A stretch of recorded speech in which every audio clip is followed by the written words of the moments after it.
GM's open mic. Anyone wants to come up? Hope you enjoyed that music. That was Forrest Frank. I'm a big fan of his. It's positive music. Very good music. Anyways, hope all is well. Happy Friday. Just going to look at the market today. See what's going on.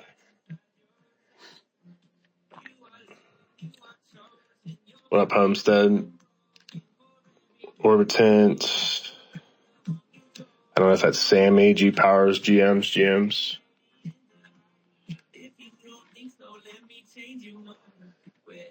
It's such a weird market right now. I was having a conversation a little bit ago. The market's just so weird right now. It's just like these ranges. Bitcoin will go up to about right about now, then it'll go back down to 58, 60K, then it goes back and forth. So if you're a trader, I think it's kind of easy to make a little bit of money in this market. Just do the local lows and the local tops.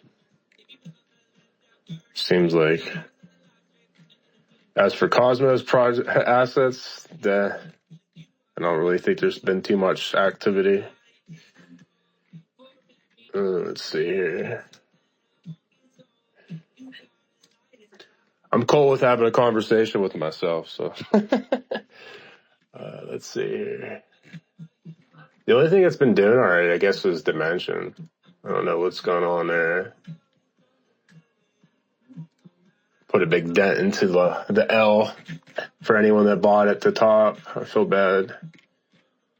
But this market, I haven't really been buying too much, to be honest with you. Like if I have, like right now, I've been just kind of just doing random meme coins on Solana for the most part. What up, Homestead? GM. What's going on with you? Oh, not a whole lot. Getting the kiddos dropped off for their day camps and whatnot. So, cruising Nice. around right now. Sorry if the reception's crap or if I'm cutting in and out. No, it's all good. I just went for a walk and I seen quite a few different parents loading their kids up. They're probably doing the same thing. So it's kind of funny. My wife and I will go to the park and walk around usually. It's nice. It's like where I live, that's real mountainous. Like the park is somewhat flat, but it's still very hilly. But anyhow, there's just like nonstop camps there. It's like basketball camps and all kind of stuff. So, you know, life continues even after kids get out of school for the summer. Yeah, it's funny how much stuff has to get organized still around like a typical school day schedule. Fortunately, like my wife and I, we don't live on that like typical 9 to 5 schedule. So like I do like maybe a couple of like day camps each summer, right? Like 1-2 weeks, just to kind of get the kids out of the house and break up the, kind of the closeness of it. Everybody gets a little cranky when they're too close for too long. So yeah, we do that, but like we're not stuck on that typical 9 to 5 schedule. Very fortunate for that. And so, like I said, I use this as kind of a way to break up the summer. Otherwise, I am summer camp. We do all this stuff with the kids, and I take them all over the East Coast and whatnot. So, yeah. Nice. Yeah, man, it's awesome. Yeah, man, I feel like I took a good little trip. 4th of July, my wife and I got married. We met 14 years ago on the 4th of July weekend, and then we got married 9 years ago on the 4th. So 4th of July is always kind of like a big thing. But even before that, I always enjoyed 4th of July because I feel like it's literally, I want to even say arguably a slight bit over, I don't want to say Christmas, that's stretching it, but where Americans can kind of just get along for that day, it doesn't really matter if you vote for Biden or Trump, just for that day, for the most part, unless you're just an idiot. But most people, they just kind of, American pride. And the only other time I remember that in America is sadly after 9/11 happened for a few years, it was kind of like everyone was united. All the bullshit didn't matter. It was all about unity and just being united like it's supposed to be. And then since, I don't know, I feel like since I've been out of school, I've been out of college since 2005. So I'm doxing my age. I'm 38, but, yeah, I think it hasn't ever since, really. I don't remember anything where people just got along, and it's getting worse and worse with people. It was like really sad to see. Even some of my, like, I don't know, friends, I guess you would call them friends or ex-friends or ex-family members. I guess you can't really get rid of family, but they're still your family. We're like celebrating and kind of pissed off that like the shooter didn't succeed on his attempt. I was like, man, this is pathetic. Like, even if you hate someone, like, I don't know, it's kind of inhumane to me to like wish death on someone. And just Americans are just wild. They're just wild creatures, man. It's just You so know what's wild. wild about that, Hoss? Like, put aside political party or whatever, right? Like, I don't give a shit about labeling any of that. You'll find people that'll condemn January 6th, but won't condemn what happened last Saturday. Yeah, it's really sickening. And like, you have to condemn them both, right? Like, neither one of those things is really a part of what should be happening in a peaceful and free-loving democracy. Or peaceful, free-loving. Yeah, and peaceful, free-loving republic, yeah, exactly. if you want to call it that, right? Like, we can have the argument whether America's a true democracy or not, but like, and you can never provide proof that January 6th was specifically only like radical rights, or like it could have been people from the left that mixed in. It could have been just some radical weirdos. It could have been radical rights. It could have been anyone. Like, you can't just put everyone in a shoebox. Like, that's what the sickening part about everything is when you vote one way or the other, people put you in this shoebox. Like, there's so many different reasons why people vote a specific way, right? Like, it's not because of this or that. Like maybe I vote one way because I believe crypto is freedom, and there's a candidate to me that's more down to earth when it comes to it. And maybe that's how I vote, or maybe, I care about some sort of cause and I'm going to vote this way. Like, it's not, people are just ridiculous. Like, it's ridiculous, man. And I hate to blame everything on boomers, but like, it's kind of like, for the most part, a boomer thing, because even if you don't care about politics, like, for example, if you're just like, oh, I'm into crypto and I'm work and blah, blah, blah, and I'm not even going to worry about politics. Well, politics won't leave you alone. Like, they just never stop, and it's usually boomers that just don't stop. Like, that's literally the only thing they have, right? For the most part. And I'm not saying everyone, obviously. I'm just talking about putting people in shoeboxes, and then I'm putting people in shoeboxes. But it's like, from my experiences and just like observing people, I observe more than I talk, which you wouldn't believe, because it's like, I'm talking right now a lot, but I usually, when I'm out and about and I'm doing stuff, I'm very like just low key, just blend in, but I observe everyone and observe what people say and do and act. And, it's crazy, man. It's just like, and it's usually them. It's usually the people that are older. I don't know if they just don't have a hobby or have anything to look forward to, or not a relationship with their spouse or whatever it is, but they're just angry. Like, they're always angry. They're always yelling. They're always like, it's just crazy, bro. Like, I wish people would just be happy and not worry about that stuff. But the thing is, what I find troubling about, I mean, it's probably everywhere, but more so in America, is that they, like, for example, and this is going to be me coming off more Trumpy or whatever, but I mean, I honestly really don't care for either one of them, but I like one over the other, which is sad because it's like the only thing we have to pick for. Is that for like 10 years now, the mainstream media was like basically comparing him to Hitler, and like people start to believe it over time, even though Hitler killed like 17 million people, and I don't know, I think Trump killed 0, and there was like real peace and no war and all this other stuff. Is he abrasive? Yes. Is he an asshole? Yes. Do I like, you know what I mean? But when I look at a leader, I don't really care about, does he hurt my feelings, or I just want someone to lead. I want the prices of stuff to stop going up.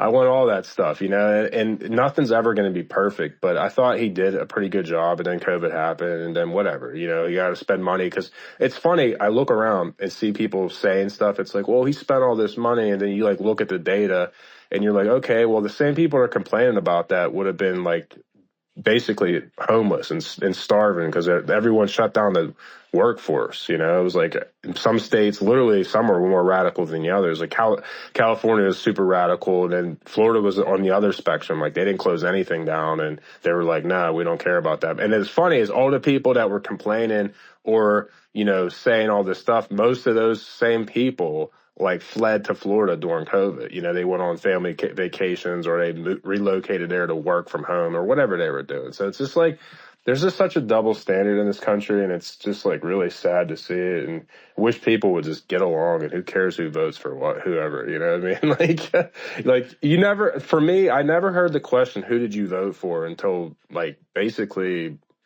I think Obama and the Obama, when Obama went, that's when I think people openly started asking you, like, who you voted for. It was like, it's crazy. Anyways, my diatribe is over. It's all good. Friday vibes.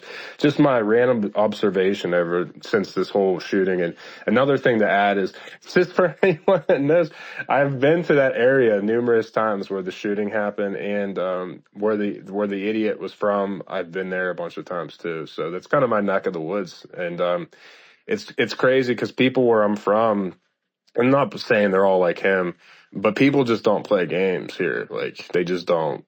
It's a wild place. Like everyone has a gun, and but there's not a lot of shootings here. People blame, oh, it's the guns, it's the guns. It's always the people. I mean, people are gonna do what they're gonna do. Like this kid was 20 years old, man. Like think about that.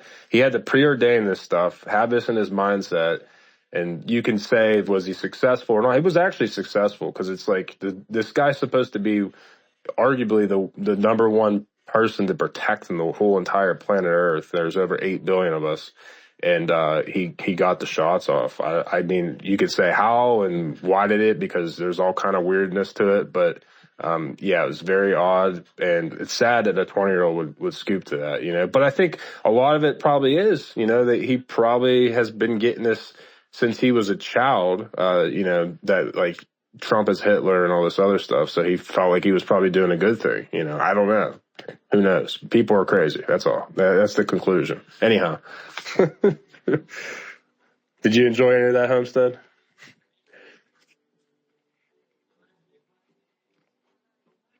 No, you probably with the kiddo. Yeah, it's just sad, man. I just want token prices to go up so we can all just chill and do whatever we want the rest of our life and not have to worry about this stuff. We can move away to wherever we want and just be left alone. So anyone that wants to come up, you're free to come up, talk about whatever, something more fun and lighter than this topic, because this topic is not a good topic, I don't think. Anyways, I was looking at the charts while I was just ranting, and it looks like, well, Sentinel's in here. What's up? They're up almost 54% over the week. Dimension's up 66%. There you go. What's up, Homestead? Lavana, Sommelier, Injective's up 34%. So it looks like some positive traction. So hopefully that local bottom was in, and then we can just kind of like at least go sideways and no more like crazy downward action where people think it's like the end of the world. Homestead, tell me what's good with some NFTs, man. I know you're the NFT person. I mean, I don't know. I got my eye out. There's a couple of things coming to Injective right now, so I got my eye on those. Feels like there's been quite a while since anything really hype happened over there. I put out a post earlier this week, just, one of those like, hey, everybody, keep your eye on the Ori NFTs. I think the third one's coming soon, but I haven't seen as much about that as the first two. The Washines or whatever Washines it's called. what's I don't know how you exactly say it. Yeah, I don't. It's like I mean, it's I guess machines, but you put a W. Nah, so I looked it up, and it's like I think Spanish or Portuguese slang that's common in South America for like little man or little guy or something like that, little bro.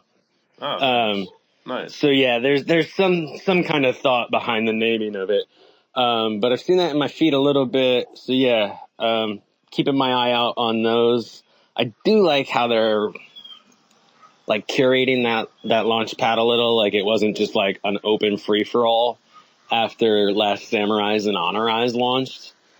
I think that kind of happened on Talus over on the injective side a little bit after the first kind of wave of hype mints there. So it's kind of nice to see some, I don't know, like gatekeeping isn't what necessarily we want in this industry, but it's also kind of not great for projects and users when it's just mint after mint after mint. You're not sure where the right place to put your liquidity is.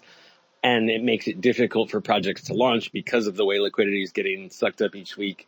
So I'm really happy with the way the Ori Talus team is handling that. Yeah, I mean it's fun because it just brings like a better culture. You know, like one thing that I don't know, I've been an RI holder since like forever, even before like IBC was a thing.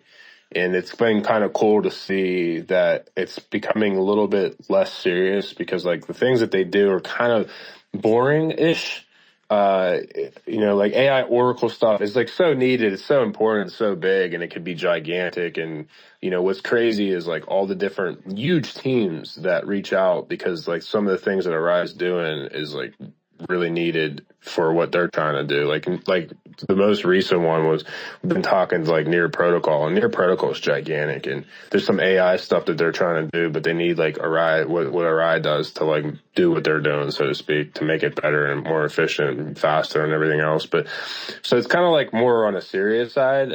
So it's nice to have kind of a fun thing too, and that was been one of my goals since I kind of came over. Was like, hey, you know, I think every chain, even if you're just doing stuff on Stargaze or whatever, should have NFTs because it's just like people like to like.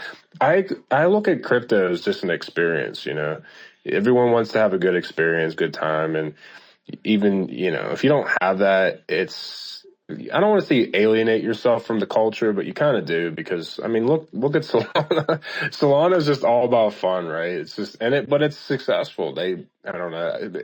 To its detriment, there's like a meme coin every like 15 seconds, I feel like, which is kind of fun. Right now, like I'm kind of bored in this space, so I'm always degenning with random meme coins or looking into things and trying to, you know, just gamble, right? It's all gambling to me. But yeah, so it's been nice to see that. And then potentially that'll bring in meme coins. I know that wasn't like the prerogative at a ride chain was like, we need meme coins, but I think that too is like every chain should kind of have one, or at least one that most people kind of get behind because it's just like, again, it's fun. It's like marketing, it's creating content. It's just like, it's a good time. And, you know, it's just, anyhow, I digress.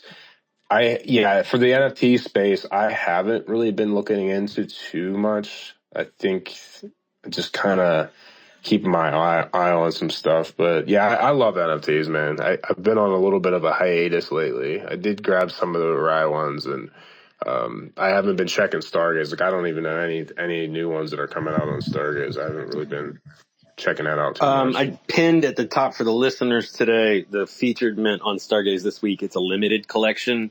Oh yeah, the syndicate. No. Yeah, dude. I'm actually. I was just pinning, they're on all kinds of Injective, different though. stuff. So the first pin up there is from SG Illustrates. That's a limited collection today. It is whitelist. I think tomorrow's public, if I'm not mistaken. It's a long whitelist phase.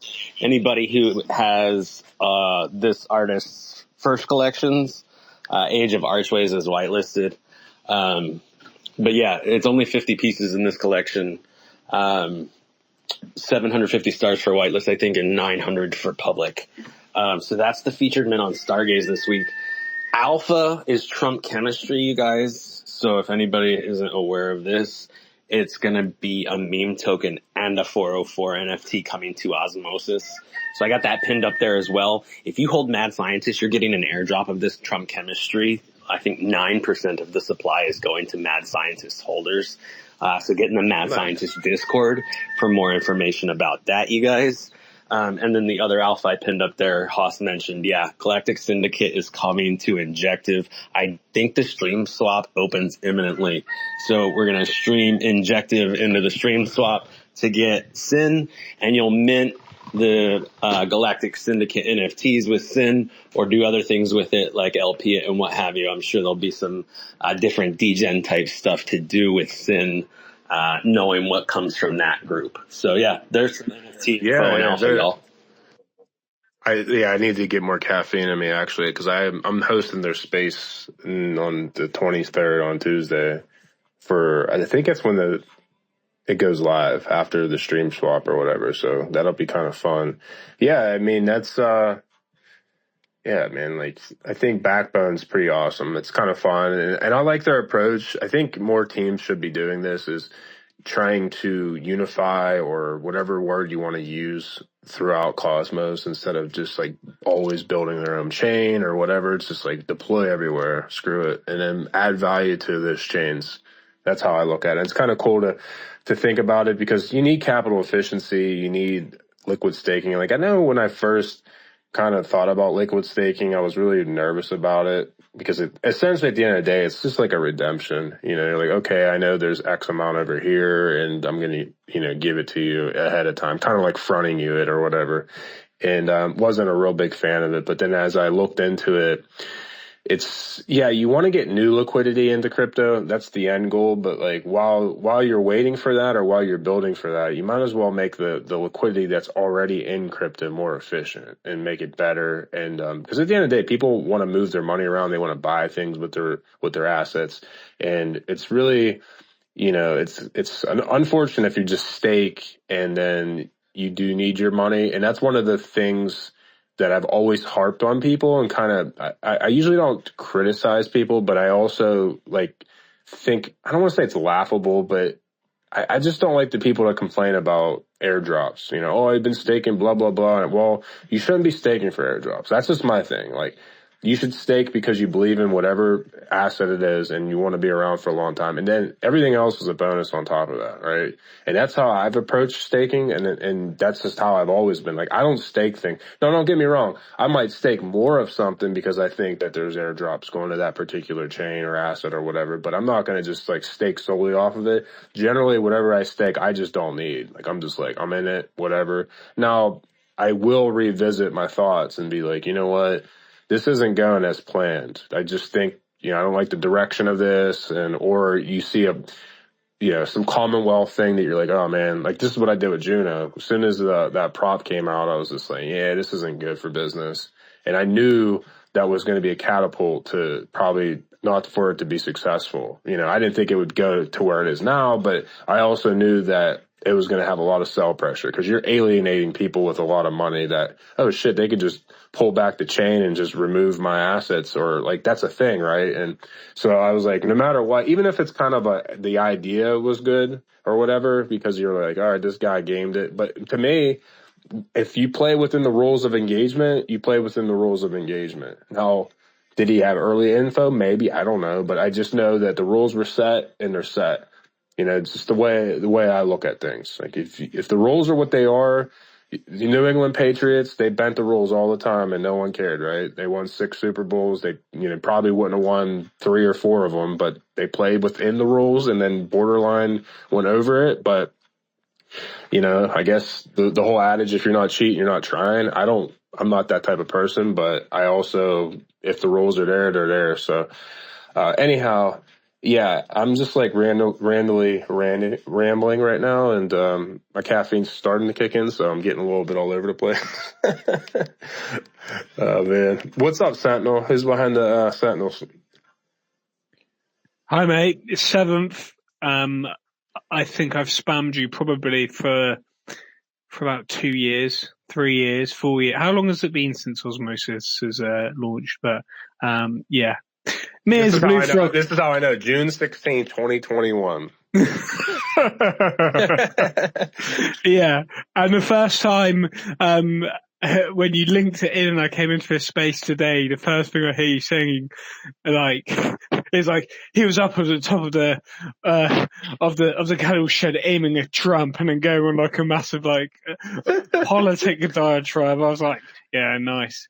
It does all affect crypto though. I don't want to go back into politics. It's like pop culture now, isn't it? Everyone it may have though if it was successful, because I think people front run it because they automatically assume that he's going to win now, and then if he wins, it's going to be a positive thing for the space.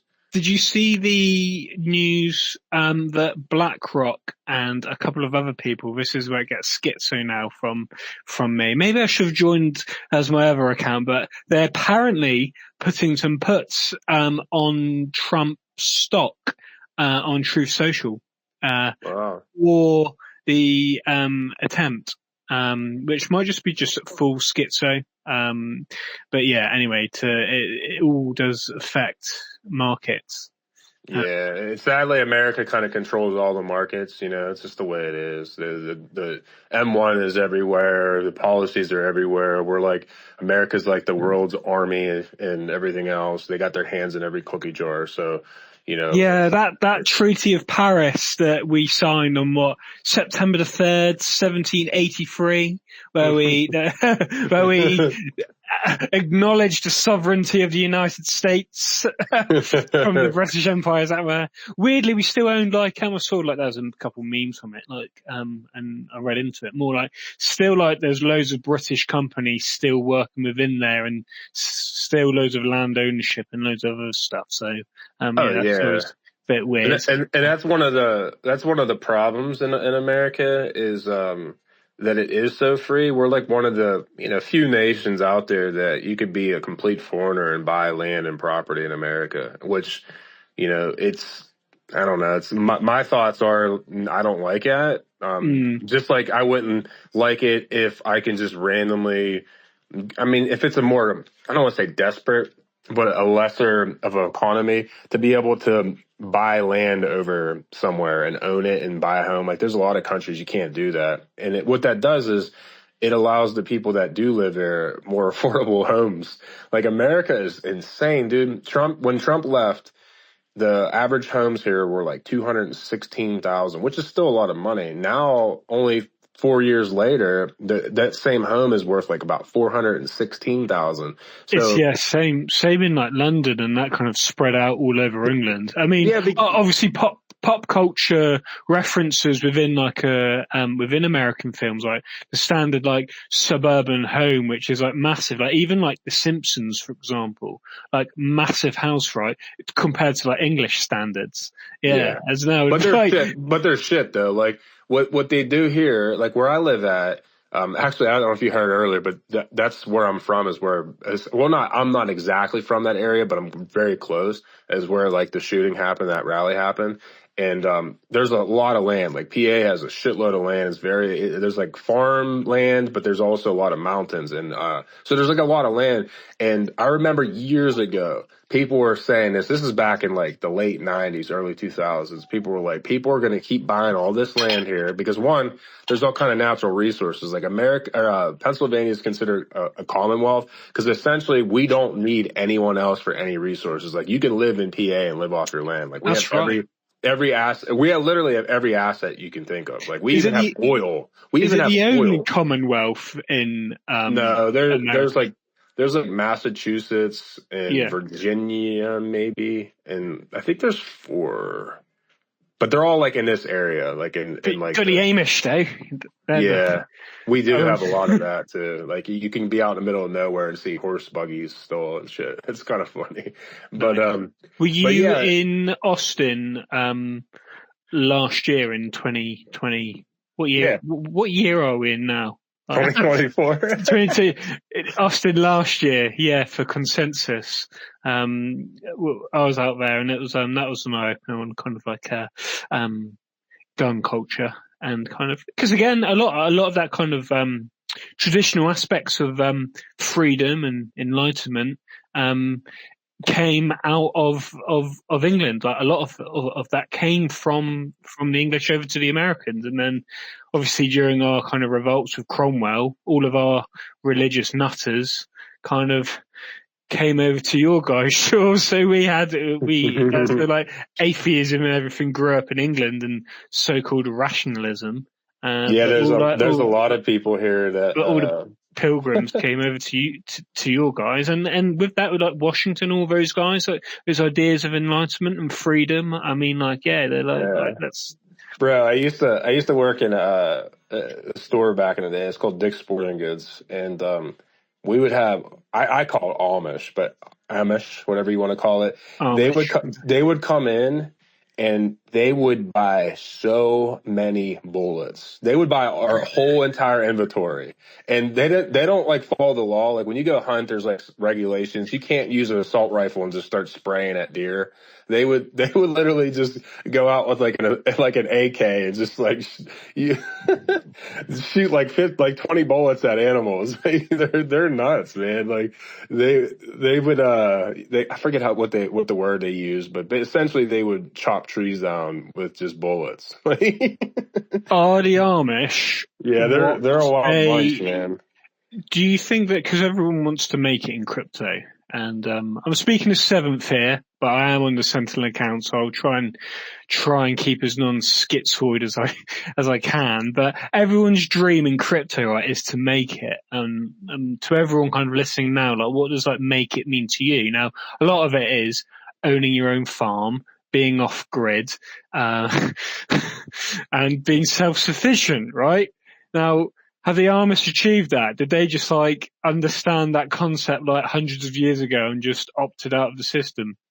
Yeah, I think they did, man. And one thing about them is, you know, people can say, oh, they don't care about technology. You know what I mean? They just like to build stuff. They do. They build beautiful art, woodwork. Like anytime, if you want like the best quality chairs or anything, if an Amish person has some, you know, a store or whatever, go there and look at how immaculate the details are on whatever they built.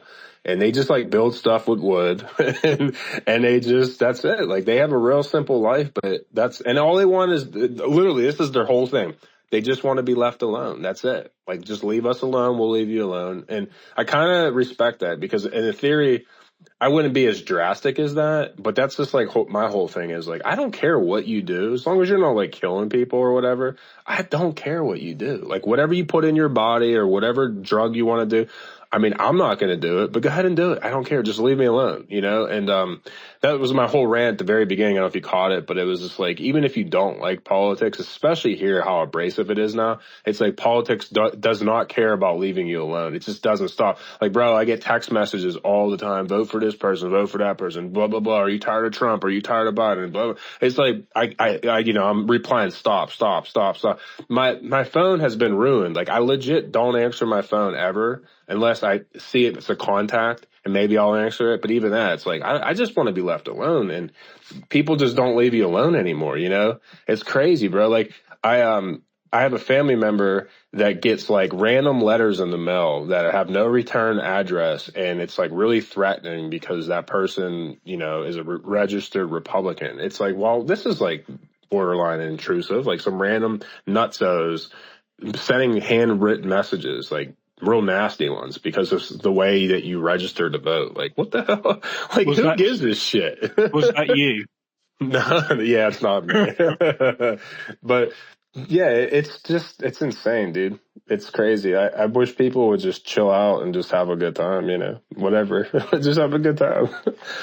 You know, it's like, when I drive around, or I hate going on trips when we have to drive somewhere, but when we do, every single time I'm like, I just can't wait for autonomous driving. And it's sad to say that, but like humans, most of them are just like angry drivers too. They drive so mad. It's like, why are you in such a rush? And why are you speeding and cutting people off? And you know, it's funny. I'm just rambling, but like I said before, I observe people. So many people, the red lights coming up, instead of them cruising where they don't have to stop, and they'll time it perfect so they can just like cruise through the green light as it turns green, you know, red to green.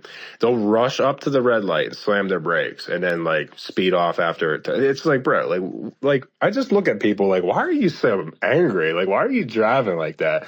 Because to me, if you're driving like that, you're just angry. It's like we got a driving show in the UK, and the like lead like person from it. Basically, he said, when you're overtaken, it's a moment of weakness, which I can kind of see. And like, I can't remember what comedian it was, but he explains life so well. It was like when you're like driving and you see the light is green and then it goes to yellow and you know it's going to red, and you put your foot down, like trying to just get through it. It's like, yeah, that's my life. Like, I think that's a lot of people's life. It really is. It's funny. Yeah, I don't really watch much television. You know, when American football comes on, I'll watch on Sundays, and I'll watch major fights like UFC and boxing, which is generally Saturday nights, usually, sometimes Friday nights, but generally all the fights are usually Saturdays. And then during the week, I really don't watch any television. Like, especially right now, it's summertime. I'm like grinding crypto, talking about crypto, working out, or just trying to be outside. And I just like don't watch television. But I just find television to be kind of a shitty time for the most part. It's like you watch something, especially if it has commercials. Every commercial is just like some bullshit. It's always some bullshit. And, but yeah, it's life is crazy. But when I do kind of zone out or I get time to watch stuff, I do enjoy watching comedy, you know, like going to the comedy clubs. And I think there's a lot of funny ass people out there. And I like the ones that aren't on I won't watch mainstream, comedy, you know, like that's on mainstream outlets, because it's all bullshit. They're not going to say how they really feel because they don't want to get canceled and all that shit. I like just people that say whatever, and it's offensive, and maybe some of it I think the person is an idiot about it. I don't care, because that's one of the things I do believe in, is like freedom of speech. As long as you're not threatening people to like you're going to kill them or whatever. I don't really necessarily agree with the hate speech stuff. I don't like that when you're like, oh, you know, you're like, I don't know. That's it though. You know, other than that, I don't really care what people do. Just do whatever you want. Just leave me alone. Do you think Cosmos should sponsor UFC, or is there anyone? Because, you know, VeChain did. I remember they put out an announcement. It's been on for a couple of years, and so do like Masvidal and a couple of other people change their name to .eth, didn't they? Like loads of fighters do it, because obviously everyone likes money, but VeChain put down a few $100 million. Do you think, being a kind of resident of Cosmos yourself, which project do you think which one we should be seeing on there? I mean, it'd be nice to see Sentinel right in the middle of like people getting beat the fuck up, but like, generally speaking, we I think VeChain spent about, I think it was definitely like nine figs on sponsorship. I think I wouldn't go necessarily at the UFC market. I'd probably go after boxing. That's probably what I would do. There's way more money in boxing, like way more money. Like UFC is cool. I like both. I love fights, but there's just so much more money in boxing. Like all you have to do is just watch a pay-per-view and see how much the fighter made, you know, in UFC, then compare it to boxing. It's not even close. Like it's like 10 times more in boxing.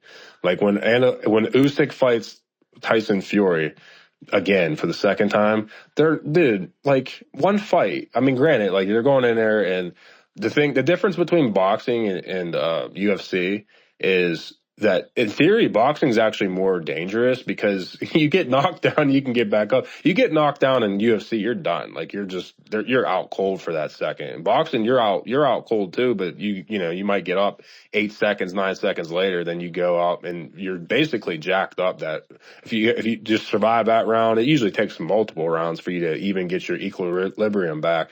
And they just take a beating, man. They just like, you know, it's because they have boxing gloves on. So people are like, okay, you know, especially the ones that actually can hit and thump. Like, you know, there's certain people that were great boxers that I would never be scared to fight. Like Mayweather, I would never be afraid to fight him. He's just a small dude, and he never really knocked anyone down. He was just quick, and you never could hit him. But like, you know, some big dude like Tyson Fury or Usyk or whatever, I would want nothing to do with either one of them. But no, I think boxing would be kind of cool, because there's a lot of money there, but there's a lot of fights where they're still very televised and they don't make as much money. Maybe they make like kind of UFC type money. So you would probably stick out more if you're like, oh yeah, sponsored by the Cosmos or whatever. And yeah, that would be kind of cool. Yeah, because I always thought, because obviously Cosmos is kind of there in the background, isn't it? Like everything's built on it. Like literally Yeah. buying, like everything is literally built on Cosmos, and people don't admit it or they're afraid to admit. I don't get it. I don't get it why they like. But Well, I know why they don't. Well, they don't do it. It's all about raising money, and I know how mm, VCs work. So, like, this is how VCs work. All right. So, let's say HOSS is going to create the HOSS chain, and it's just another freaking EVM solution to make it quicker, more efficient, blah blah blah. And I'm like, okay, I'm a Cosmos chain. Automatically, this is their thought process. All right, let's look at Cosmos. Atom is like the main player. It's worth 2 billion. All right, cool. So that means that this chain will never supersede Atom. That's just how they think. So realistically, the highest it'll ever get to is 2 billion, which is still a lot of money, especially if you're raising at like low. Oh, we're doing this raise at 20 million or whatever. They still really don't want to do that. Now, if you're just like, we're an EVM solution. You make no mention of Cosmos, even though that you're using Cosmos SDK or you're using whatever you're using to make your chain more efficient. They and do that. Like Barachain's a perfect example. Like they tried to do raises at the very beginning, could not raise dick. And then they just got rid of the whole Cosmos theory and theme, and then boom, they just raised like unlimited money. And that's why they do it. It is what it is. They still use Cosmos tech, but they don't mention anything about it. And I don't know, like I have mixed feelings about it. I understand it from their perspective and stuff like that. But I think Cosmos, the thing that kind of doomed it, I don't want to say doomed it, but made it, I don't want to say less desirable. Well, I guess I'll say less desirable, is that people are already kind of just enamored. I don't say enamored, but just kind of engulfed with this concept of monolithic, as opposed to like just everything is just its own sovereign entity. So when they hear Cosmos, even still, dude, I was at Consensus working a booth, and some people come over and they still literally in 2024 still thought they needed Atom to do something over on like a ride chain or a Kosh and stuff. And it's like, bro, you don't need Atom for anything. And not to say like, it's not me back. It's the beauty of Cosmos. It's like free. It's like, oh yeah, you can use this free technology and kind of wink, wink. Maybe if you do use it, like show some love and contribute and, give back and maybe do an airdrop or whatever, it's kind of wink, wink that it's not necessary and required. yeah, 100%. I mean, even with like we're trying to move away from the terminology of say of a white label VPNs who are building with us, because they're not white labels. They're not like, it's not like a supermarket and we're selling like kitchen paper under different brands under a white label. These are their own developers, like in their own right. And we're kind of speaking with some of them like informally. Do you want to put built with Sentinel or built on Sentinel type thing? Just like the Atom. This is just me shilling now. I apologize. But with like the Atom like DVPN that's carrying out, it's gonna say that, and we're gonna have that branding on, because like I think you do have to kind of show your roots a little bit. Even though technically our roots are Ethereum, we came across over to Cosmos, but that's the schizoid bit speaking there. Yeah, man. I think you can show all you want. The whole purpose of this is for people to come up and chill. I don't care, man. I'm just chilling. A lot of times I like to do these. This is the only space I do for during a week or during a month where it's not me just interviewing and doing the AMAs or some sort of like real deep dive tech. And because it's as valuable as that is, sometimes it gets a little bit boring. And not only that, I don't know. Sometimes, when the markets aren't doing real well, it's like, is that really the best approach? Because people are just like kind of pissed. They're like, oh, this is down, and they just want to chill or have a good time and not be so serious. And so I like to just do these just because, and for the most part, I don't have as much time as I used to like randomly look into random shit. If I do, it's like I was saying earlier, I'm just chilling right now, or I'm dicking around with like meme coins, because it's just like everything else. Yeah, it goes up 20%, but then it just goes back down, and then it goes back up 5%, then it goes down 7%. So it's like you can make some money, I guess, if you're just trading those lows and highs. But I just don't see anything right now that's going to just catapult the where it needs to be. Hopefully it happens. I think it will eventually. I'm thinking more later around election time, maybe, especially, regardless of who you like in the race, it's just like, who do you think would catapult the markets forward faster? Trump or Biden? It's got to be Trump. Like, one, he's a businessman. Two, his VP is JD Vance or whatever. He owns Bitcoin, and he was a hedge fund guy and stuff like that. So like they're business people. Like, he's literally a businessman. So like, that's, at the end of the day, you can say whatever you want. He's an idiot, an asshole, whatever, but he's still going to be better for the economy. Like, there's just no way around it. At least for the short term, Like, You got an airdrop from him as well, didn't you? As Americans, that one of your only airdrops. did we really? Yeah, you got your 1,200. The stimulus. There's a Oh yeah. That wasn't. Is the stimulus page still up? I know the website is. How much is the stimulus worth? Because it was what, 2020 when you got $1,200, and they said if you had used it to buy Bitcoin then, and I bet you'll be up nicely now because $1,200. What, like 7, 8, 9, 10?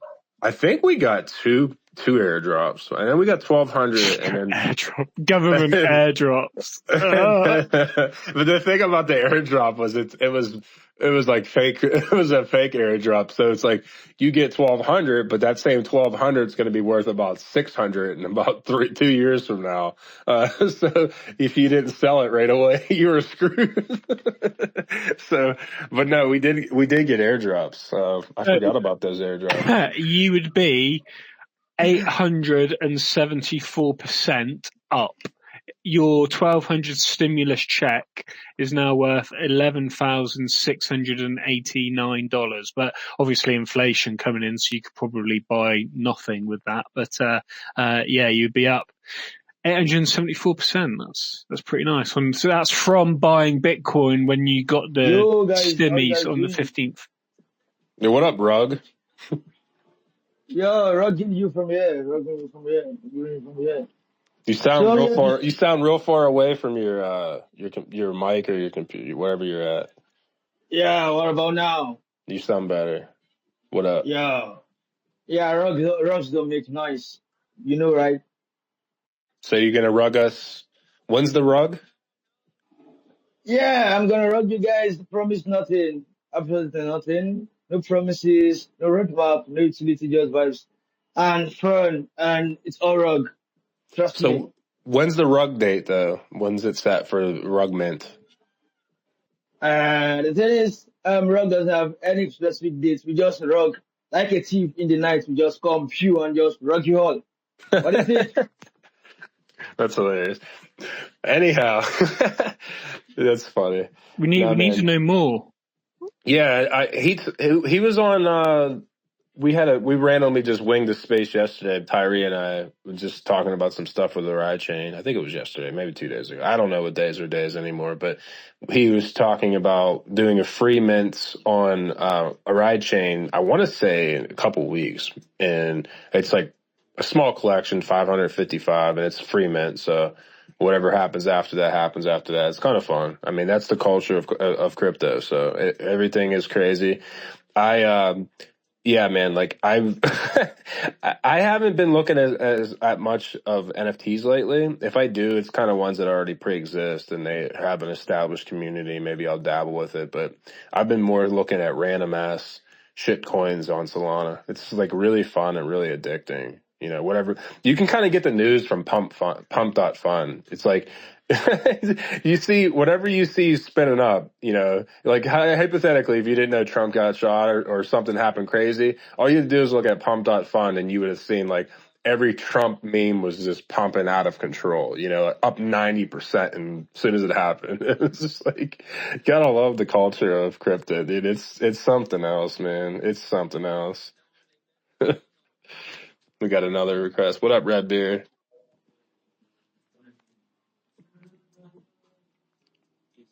What up, Red Eye?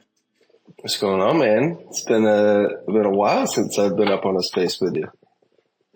Yeah, man, I'm trying to do these pending me like traveling or whatever. I've been trying to do these either like I start them at 9 a.m. Eastern or would start them like a little bit ago. So yeah, if you ever want to stop by, talk about whatever, Hell it's yeah. kind of just like an open mic. Yeah, I always So enjoy doing yeah, you still do those spaces with Tyree on Saturday mornings? no, we've been doing them randomly. Like yesterday, for literally no reason, we were like, "Hey, let's just hop on a call," and I was like, "Well, let's do a space and just have it open so people can listen to whatever we're talking Love about." that. And we did. It was kind of fun. But yeah, the summertime I don't do as much stuff space wise on the weekends because it'll just 3 hours, 4 hours sometimes, and then it's like the only time I actually have a little bit of time to go do some I know stuff. what you mean. And It's like staring outside at the wintertime, sunlight. It's like, it'd be nice to be. yeah, exactly. When winter comes, I'll be doing more stuff because it's like, oh yeah, look outside. The sun hasn't been out in 2 weeks. What the hell's the point of going out there? It's shitty out. So I'll do more, spaces then. If I'm still living here, I don't know. I'm kind of, hopefully the markets do real good and then I can have a place in the warm weather too during wintertime. I could just be a snowbird. Even though it doesn't snow here anymore. It's just I don't know. The sun just doesn't come out. It's like overcast. I call it the whatever you want to call it. But that's kind of like our winters now. It's just like the sun never comes out and it rains. It rains a lot during the wintertime. So it's kind of like, you need the sun. I'm a big sun guy. I love the sun. I feel better in the sun. Like I'm getting older. If I don't have the sun, my body just feels like shit.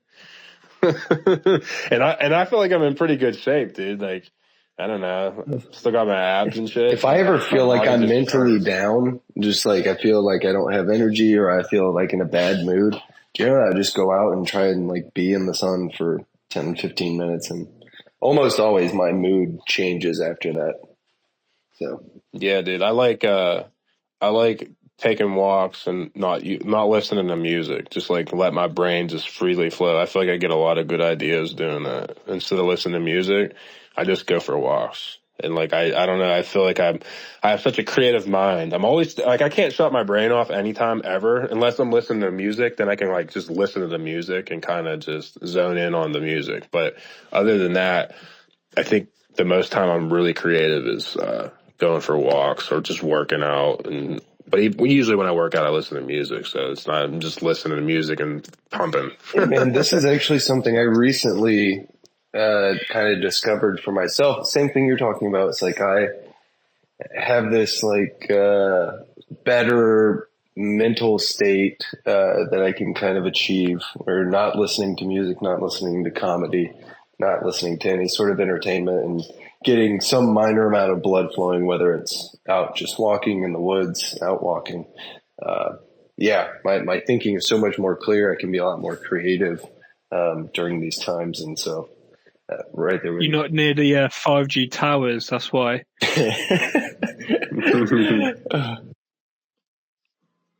Yeah, I just got a Helium mobile too. It's like on Solana. It's cool. I have two. It's cool. Like you can have two different providers or whatever. So I have AT&T and then I also have Helium. Helium's pretty cool. It's free basically. You just turn mapping on for like a couple minutes. As long as that area, they call it a hex, as long as it hasn't been mapped within the last hour, you essentially get credits like the Helium token or whatever, and then you can use that to pay your bill. And it's pretty cool. And it's only $20 a month anyways, and it's essentially just T-Mobile.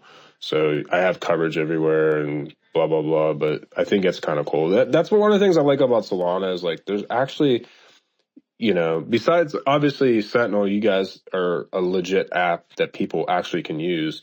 That's the thing is like I'm looking for shit like that. It's like I need stuff. Cool, we can keep building these highways everywhere, but we need people to build the stores and the businesses on next to the highways. You know what I mean? It's like that's kind of like this crypto as a whole. It's like okay, we keep building all these cool highways and infrastructure and bridges and all this other shit, but can we get people to actually build stuff so we can go there? Do you have to be? And it's like, do you have to be close to or like in a dense area to be able to use Helium? No, I mean it works wherever. I mean it's essentially just T-Mobile. But what the mapping does is they like look for any spots that the coverage isn't as good, so they can try to fix it or add to it or whatever. It probably won't be like this forever, where you can do the mapping and essentially earn, the Helium mobile token. But even if you didn't want to do that, it's still only 20 a month. I mean, that's dirt cheap. I think Oh yeah, I that's pay super for cheap. like my AT&T is, I don't know, and I got a real good deal on it because what I do is I just switch carriers. So it's just like I'll get whatever the best deal is after my contract's up or whatever. But I think I'm paying about 65 a month, up to 70-ish maybe, without their tax and all the bullshit a month for AT&T. And then Helium is essentially free because you can use the token to pay your bill. And I get more of those tokens per month than I do actually have to pay. So I'm actually, in theory, making some money. It's not a lot, but it's just like it's free. So I mean, if yeah, I it's wanted just to drop, subsidizing the cost of the thing you want to use, which in itself is awesome. It's just like getting paid. yeah. Yeah, and the reason I like it is it's like no matter where I'm at, I'm gonna have service. It doesn't matter where I'm at because like if AT&T doesn't have the good coverage in this location, well, Helium will have it because it's T-Mobile. So it's like I have two providers, and We it's just were cool. we were looking at that because part of what we're looking at doing within kind of the AI data layer of our bit is trying to be able to run those. And I know with Helium, it's fiat only, isn't it? So you'd have to. We were looking at ways of how you could like anonymize as much as you can to kind of run it, and it'd be great. Can you pay with the mobile token for the coverage? Did you say that, or is it fiat? Yeah. No, you can do either one. Like you can pay with like your credit card if you wanted to. Like you have to have a credit card on file or your bank info, but you you earn the tokens and every day you actually earn them. So you can what do you even call it, collect them any day, or you can let them stack up and then just, it doesn't matter. Solana's so cheap. But you can click, you can prepay. So like say the Helium mobile token pumps and you're like, oh shit, like this is worth, another $15 more than what I had before. And you can hit, like they do 1 month, 3 months, and 6 months. You can prepay. So once you prepay, then you're good for that timetable, and then you could just keep stacking. So it's very friendly. Like I don't think that they have mapping outside of America yet, though. So, if you're somewhere else, it's like, okay, you're going to have to probably pay that 20 a month. But still, like I said, I mean, 20 a month is cheap. And I want to say it's unlimited. So, I believe it is. Yeah, from what I was reading from hellohelium.com, it's talk, text, and data for $20 a month.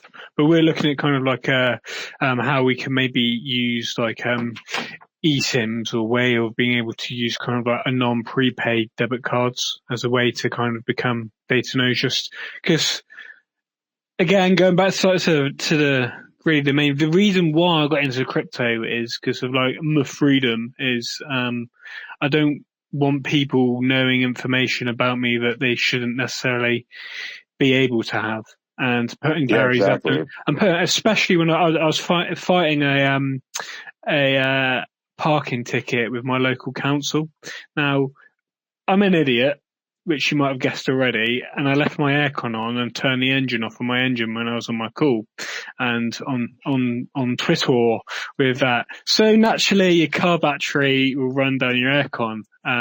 And I left, got a parking ticket, and I've been like contending it for about like 2 or 3 months now, just purely out of principle. And like this fine is like it's gone up, but like from today, gentlemen, I can confirm that Devon County Council have cancelled the ticket because for 3 months I've been fighting, and it's the principle.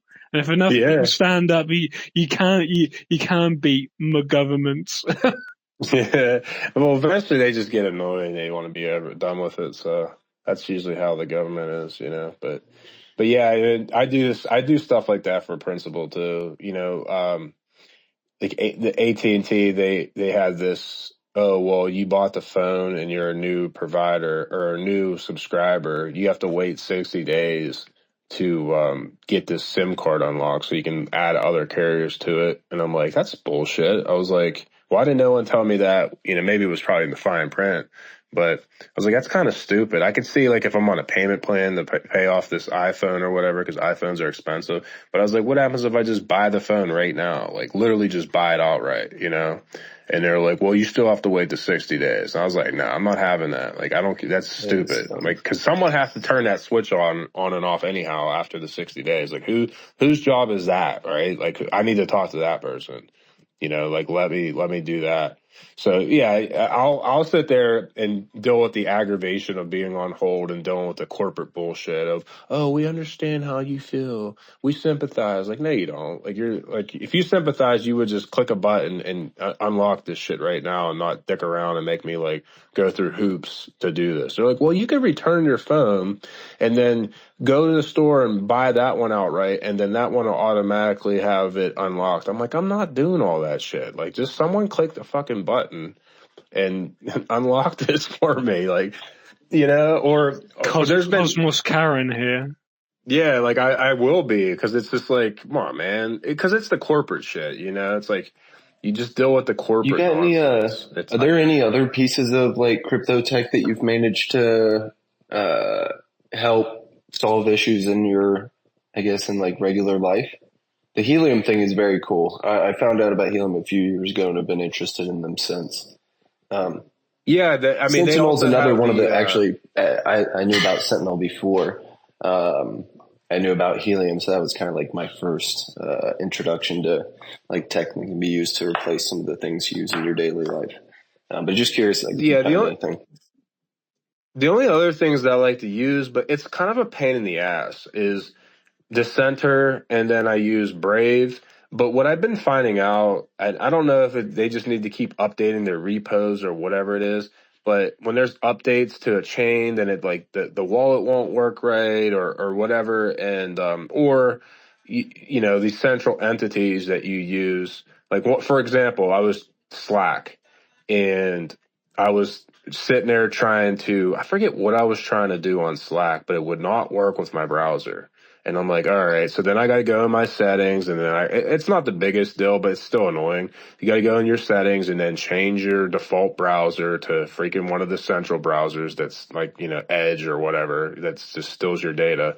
And I'm like, all right, I'll do it. And then I go to do it and then switch it over. My NVIDIA graphics card, I had an update and I needed to sign into it. Like the one browser wouldn't work. I got to go back and switch it over to to Safari or whatever bullshit, Google, so they can just like steal my data. And I'm totally down with like what Sentinel saying. Like, I'm cool with you taking my data, but just pay me for my data and my time then. You know what I mean? Like, actually pay me. If not, piss off. And I don't even want them to pay because it's like peanuts. Like, oh, cool. What are you going to give me for that? For stealing my data? Like nothing, right? But like at least that I want that optionality. Like it's put on the little buttons, switch it on. Like, okay, you can take my data now, but I also want X amount of money for this. If not, like, yeah, I try to do everything. My decentralized search engines, like pre-search. Then there's Tempe. I use those for search and stuff. And the only time I use like just use Google as a whole was sometimes locally, like if I'm driving somewhere, if I'm out and about and I want to look at like local food restaurants, I'll just use the bullshit that knows exactly where you're at. So it'll be, oh yeah, there's a restaurant up there, over there, like other than that, I'm just chilling. Like I don't want bother. Just leave me alone. Have you tried out any of the crypto debit cards? Like, have you tried out Cypher Wallet or Fina? I should. Cypher Wallet reached out to me so long ago, and then at the time I was just like, and then I should probably follow up on that, but Fina is also super really cool if you're interested in the crypto debit cards. Big difference is that you can, like whenever you spend stuff, it's all private. It's built on secret networks. So that's another one of those like really cool real world use cases where people want to be able to bridge the value between crypto and I guess their real life, and being able to do so with at least the level of privacy that you have with traditional card processors. I mean, it's better than that, but it's something that's really cool, and they've hit some pretty cool milestones lately. So if anyone's interested in like being able to spend crypto in real life pretty much anywhere in the world, definitely check out Fina. Yeah, definitely. The only one I have right now is just that I have a Coinbase one, but I don't even use it because like my Capital One card that I have, I think I get, I don't know, 1.5 or 2% on everything I buy. So I just use that. But I think I would use the Coinbase one more, because if I just did like direct deposits, which I don't know if people knew that, but you could do your pays or whatever. If you have W-2s, you can do direct deposits right into Coinbase, and then your card will be loaded up, and then you can earn crypto for spending, technically crypto. So it's kind of cool. But yeah, I always get I don't want to say I get nervous about that. It's just like if you're trying to buy a home or buy stuff, and like say a home, we'll just use a home because homes are very expensive. They act so weird if you have income that's not just W-2 income. Like they're like, oh, where'd that come from? So like I don't know if it would be an issue if you're like direct deposit into Coinbase and then you like go to sell your stable coins back into your bank because it's going to show Coinbase deposit back in your bank. Are they going to be weird about it? Like, oh well, we don't accept crypto money for collateral or for that to be stable and all this other shit. It's like, bro, that's my pay or whatever. So I just usually let the pay go to the pay and then do whatever with it. But I guess that's why we're all going to succeed, and then we could just say, "Here's the money. Shut up. Who cares?" Yeah, I've always been interested to, like, I'm sure it's happened before, but like just people paying outright with Bitcoin or with ETH for houses. Like, yeah, I want to buy this 100 acres. Here's 2 Bitcoin. Well, if you have the money and it's like actually up, I mean, well, the 2 Bitcoin, yeah, I mean. If it goes up to 100K, then the areas I've been looking at for buying raw land, it's like 1,200, 1,500 an acre. So 2 Bitcoin could suffice for 100 acres, depending on cost. And stuff. Well, yeah. They don't care if you pay for it all in it, but it's more about like, oh, this home is 500K, and then you put a down payment of whatever, that maybe that money's already in the bank. Let's just say it is, and it was actual money that you made from W-2 or 1099. Say it's like 50K or something, and then the rest of it, they're like, well, how are you going to pay for this if you don't have a W-2 job? It's like, well, I say hypothetically, I work in crypto. Oh yeah, it's like, where's your proof of employment or like proof of income? It's like, oh well, it's a little. Yeah, they're probably not going to allow it, right? After the whole bullshit happened with 08, 09. And then it used to be okay, but like when that happened, Obama, it was more federalized. It was like basically they started owning all that shit, and then they want all this stuff now, and it has nothing to do with anything really. But yeah, I don't know. It's crazy because in the same aspect, if you did that, but you wanted to go rent like a luxury condo or whatever, those people won't care. They're like, oh yeah, cool, okay, but it's like, it's just all red tape bullshit, in my opinion. I mean, I live in America, so I mostly am following American politics on this issue. But have you been following any of the regulations surrounding crypto for Europe, like MiCA, or any of the other stuff? I used to when we were doing the Galactica Spaces on Wednesday, a lot of times because he was over that way. So we would do like the spaces were real cool. We just essentially talked about real topics that generally had stuff to do with crypto. And it usually wasn't like underlying tech. It was just more about like policies and all the other stuff, or like privacy stuff. And it was like really fun spaces. We still do them. We didn't do it like this week, but we generally still do them. Anyhow, we used to talk about Mike a while ago, but I don't know if it's still relevant because the last time I looked at that was a long time ago. I swear about a year ago or so. So I haven't been keeping up with it. Yeah, I guess with the upcoming U.S. elections around the corner, just wondering how that could potentially shift up things on a global scale. Obviously, it's different sovereign countries, they do whatever they want, but just wondering like if there's a big change in policy from another, say, superpower, how does that impact policy across some of these other nations? Because, yeah, I mean, crypto is global, regardless of if people throw up, the was it the geo blocking? It's like, oh, you can't use this app if you're from this area. Like whatever you're building is still globally accessible. And so seeing how regulations change kind of on a global scale is always something that's fascinated me. And I only got into crypto in like 2019, 2020. So I missed a lot of the early days. Yeah, people don't realize like how much money can flow once liquidity gets unlocked, whether that's with rate cuts or rate cuts and printing money, that the markets are going to go bonkers because the difference between this market and the last one is, well, right now it's a liquidity crunch because the liquidity in America is just not free right now. It is in most regions right now because they did their quantitative easing or they printed or rate cuts or whatever they did in other geographical regions, but America really hasn't done that yet. And once they do that, which it's inevitable, they have to, because if not, the system will break because you need buyers and sellers and like, there's just basically people aren't really buying right now or selling, because it's like for a home, for example, you have a home that you got locked into at like a 3% interest rate or whatever, maybe even better than that. It's like, why would you sell that and then go get an interest rate that's over 2x the interest? And the value of the home that you're that. probably trying to buy is more than the value of the home that you bought previously. Yeah, exactly. So right now we're like in this purgatory state right now in the real estate, and eventually it has to like kind of take a huge hit. The only thing that's been holding up is them allowing like these big conglomerates to own single family homes, which I think is ridiculous. I think that's just like, in my opinion, borderline evil that you allow, like, as cool, whatever, BlackRock and all these entities, they should not be allowed to buy single family homes. Like, that should be illegal because what that does is that jacks the prices up of these homes. So, like, if you're just a random family just grinding, it's really impossible for you to ever, especially if you have kids. It's a little bit more feasible if you don't have kids. But if you have kids, because the kids are expensive, it's like impossible. Like, you know what I mean? And then you don't want to be kind of like a slave to your house. It's like you buy a house and then you can never enjoy your home. Or if anything breaks, which is going to happen, shit breaks all the time. You're never, ever, ever, because like you don't technically own your home. And that's the thing I don't like about people.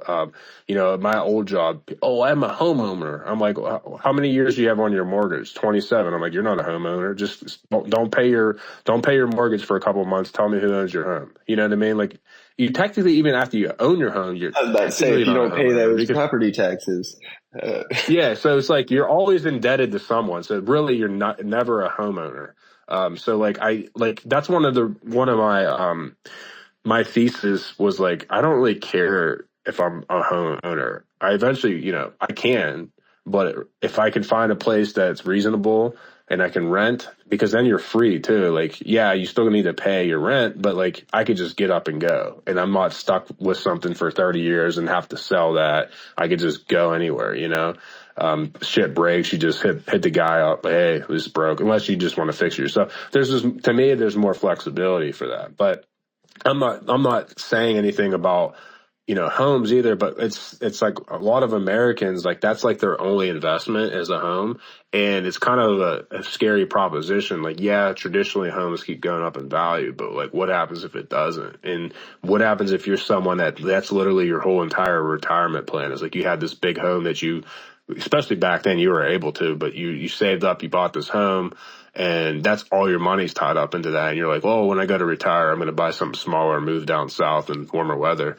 Then, me, if I had to give that person financial advice, I'd be like, you need to do that shit right now, because I'm not one that's going to keep thinking that the real estate market's always going to keep going up. Like, I personally think eventually at some point in time, whether that's now, 5 years from now or whatever, there's going to be a real big retracement, unless, again, they just keep printing money and then it just doesn't matter, because then it just becomes this like really top tier society where it's like you have just really elite people and then everyone else is just like a peasant. Even if you're like someone that makes six figures, you'll probably still be a peasant. You know what I mean? Because like everything's going to cost so much. I don't hope for a world like that. I hope it doesn't get to that. But like, I think there's things that can help. Like, maybe some of the reserves are in Bitcoin, and we start to get back to the standard. It's actually the dollar's backed by more than just the faith of a government arm or a military arm, you know. And then maybe we'll be okay. But until then, it's like I don't know, man. I get a little worried about the market when it comes to that. Yeah, I'm of the opinion too. I mean, regardless of if it's gold, land, Bitcoin, whatever, you know, I think that for whatever your call it what you want, your nest egg, your retirement, you know, I think a lot of people should have a multifaceted approach. Putting all your eggs in one basket is generally, I don't know, I personally wouldn't, you know, want to do this, but yeah, I got extremely lucky buying my house when I did. Talking about when you said people buying at 3%, I was like, damn, there's probably a shit ton of people who would love to have that rate right now for their Oh yeah, mortgage. most people. Yeah, exactly. Most people would.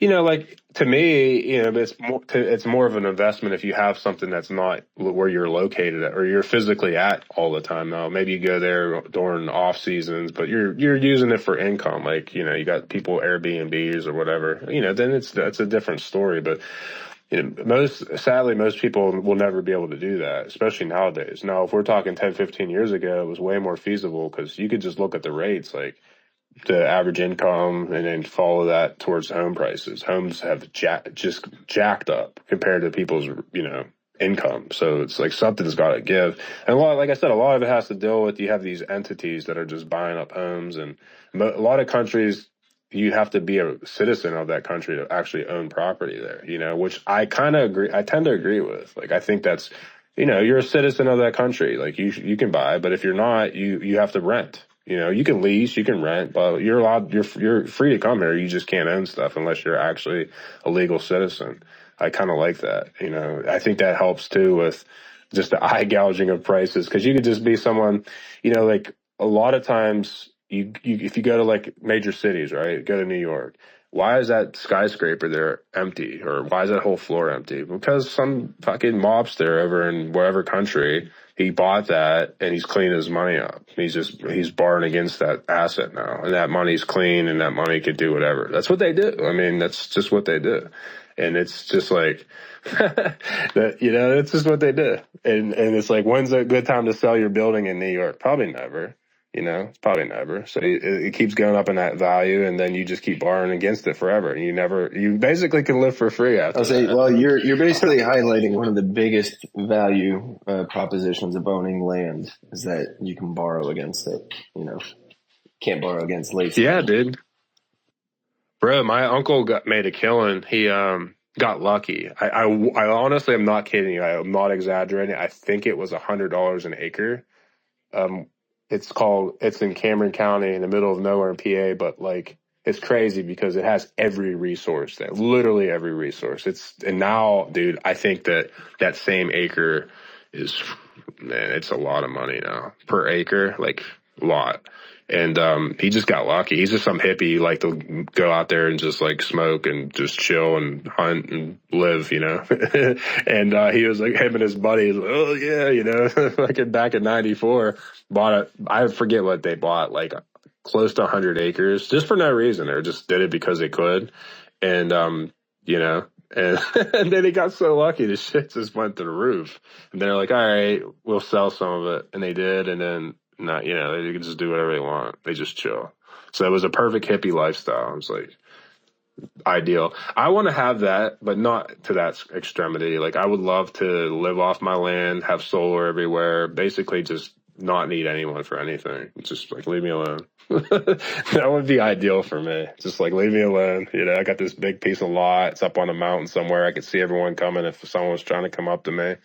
You know, like what else? I don't know if you've ever done any trips, like road trips across the U.S., but there was always something that astounded me when driving through like Kansas, where they're giving away land, where it's like you can acquire this land for free as long as you bring some sort of economic value to the city. You know, it's in area counties where, you know, you have one or two people every square mile technically, and there's very little economic value. So they're trying to give away land to people who can figure out some way to bring value to this area. And honestly, I imagine that, Bitcoin mining operations and different things of the like will start moving out there, because as long as you have access to energy, which there is, I mean, there's people drilling oil everywhere. There's wind turbines everywhere.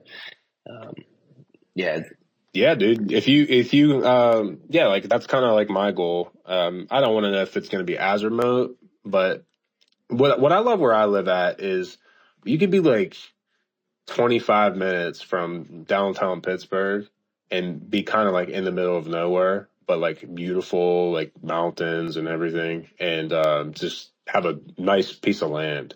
And you could just and it's like where I'm at is when the sun is out, which like right now it's out, it'll be out till like almost 10 o'clock at night. And it's like all day. So imagine if I had solar, which my future place I'm gonna have solar everywhere. But I would never have energy bills. My power would never go out because I would always have I'd always have power. And then essentially I would have no electric bill. Like I think they keep you with a little fee to just keep the, your account up or whatever. But I would essentially just live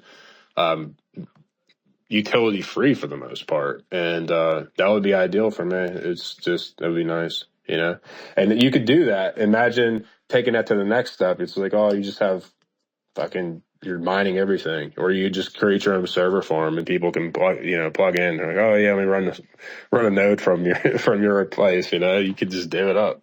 So that would be kind of cool. I think that'll be a thing, especially as AI keeps developing. Like you'll need more GPUs and stuff everywhere.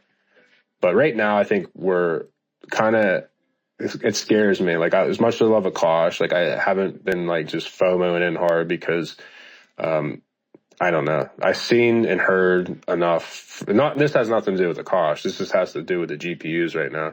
There's so many people that have been hoarding GPUs and not enough people are using them. Like I talked to about 10 different people in Austin, and they were legit trying to like hard sell, like, oh, you should use our GPUs for this and that, because they don't have any users. So like you're hoarding all the GPUs, but you have no customers using your GPUs, so it's like eventually that it's just an economy and one-on-one. It's like buyers and sellers. If there's a bunch of sellers and not enough buyers, then you got to drop the price drastically. It's like, I think we're probably in the huge GPU bubble. Like NVIDIA, look at NVIDIA. It's crazy how inflated it got. Like, dude, that was a great investment, NVIDIA.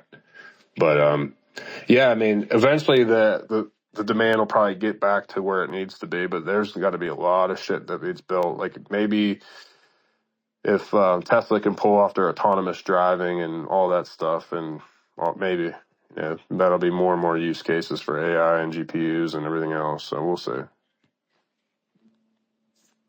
I'm just rambling. I appreciate everyone that's just in here right now and chilling. Happy Friday. I hope your summer's going great, man. Market's been just like really weird, and it's really weird actually. But I think if you're a trader, there's a lot of indications of where you can kind of just do some small flips and make a little bit of profit if you like doing stuff like that. You can just look at Bitcoin. It's been like so steady, like the movements it has been doing. Goes up to about right now, then it goes back down to like 58 to 60, and it goes back up to blah, blah, blah. So, it's kind of like buying and selling, short and long. And if you wanted to get into that type of stuff, or if you're just someone that's, I think a lot of times we overcomplicate the market. Do you think the market's going to be worth more in the future? Okay, cool. Let me go tune out. I think that's what a lot of people have been doing. You can see it just by the overall engagement, like in the space right now. People are just kind of, I don't want to say bored, but they're just like kind of over it. And I don't blame them. I'm going to be here though. Yeah, most of my trading has just been doing arbitrage, like long form arbitrage on different LSTs. I've kind of reduced the amount of things I'm trying to give myself exposure to, at least during this pullback for alts, or like continued pullback for alts. But yeah, I think I think we'll know when we're going to get the green light on when stuff's going to start taking off. I am not one that thinks that only Bitcoin. Like I see a lot of boomers and gloomers in this space that like think that money won't trickle down to the alts. I'm not one to believe that. I think they will. I don't know if they'll to every alt, but the good alts, like it's just going to happen because people are degenerates, right? Like let's say you're a Bitcoin maxi for the most part. But like you're a gambler at the same time. You have some little bit of edge in you. If you made a shit ton on Bitcoin going up to wherever it goes up to, say it goes up to 200K, and you made whatever you made, you would be a moron to think that someone won't take some of that and then degen into other shit. Like this is what people do. Like when I'm at the casino, you're playing with house money, basically. Yeah, when I'm up a bunch of money, right? But it's all about self-control. Like, let's go to the casino and you're up like 10 stacks, right? And you're like, all right, cool. Like, I'm taking 3 of this and I'm degenerating hard. Like, but I'm going home with 7 no matter what. But I'm taking this 3 and I'm trying to turn it into like 100. But you just go hard. That money goes somewhere, right? Like that's what people do. They'll do the same shit with Bitcoin. They're up a mill. They're gonna take 100 of it and just degen hard into shit. But like there'll be so many people that do that. They'll be long and shit, short and stuff. Like that's what they're gonna do. At that time, they'll probably be long and everything. So like the market, in my opinion, will just not make any sense. You're just gonna be like, what? Even that happened last market. Like you're just like, look, like, right? Osmo at one point was like $1 something. And then, 2 months later, it's at 7 something. And that's with it being super inflationary at the time. So it's just like shit just didn't make any sense. To me, it's just how markets run. I mean, I've been like in the markets since forever, not just the crypto markets, but just like markets as a whole. Like shit just won't make sense. Like stuff won't make sense. That's just how people are, man. Like, so people that think, oh, people are just going to make all this money on Bitcoin going up and then that's it. Like I don't see a world that we live in that people are like that. It's just not human nature. Why did meme coins do real well? Because it's like a social gambling experience. It's a social lottery. That's why memes. Something you just said made me think. I'm reading this new book right now. You might find it really interesting. It's called The Physics of Wall Street. It basically talks about how physics, mathematics, probability, and statistics were introduced into financial markets, and like how some of these models work under some of the conditions, and like where things break down. How it's my background is in hard sciences, and so my fascination is with financial markets, but like my education is in hard sciences, and so it's really interesting to see these two sorts of fields of thought kind of meet and how they work together. And one of my other pieces of interest, like I said, I do like long form arbitrage trading, building different types of bots and stuff to be able to do some of this programmatic trading or activity. I personally find fascinating. So anyways, you might find this an interesting read, HOSS, and I guess anyone else, if you're interested. The book's called The Physics of Wall Street by James Weatherall, if anyone's interested.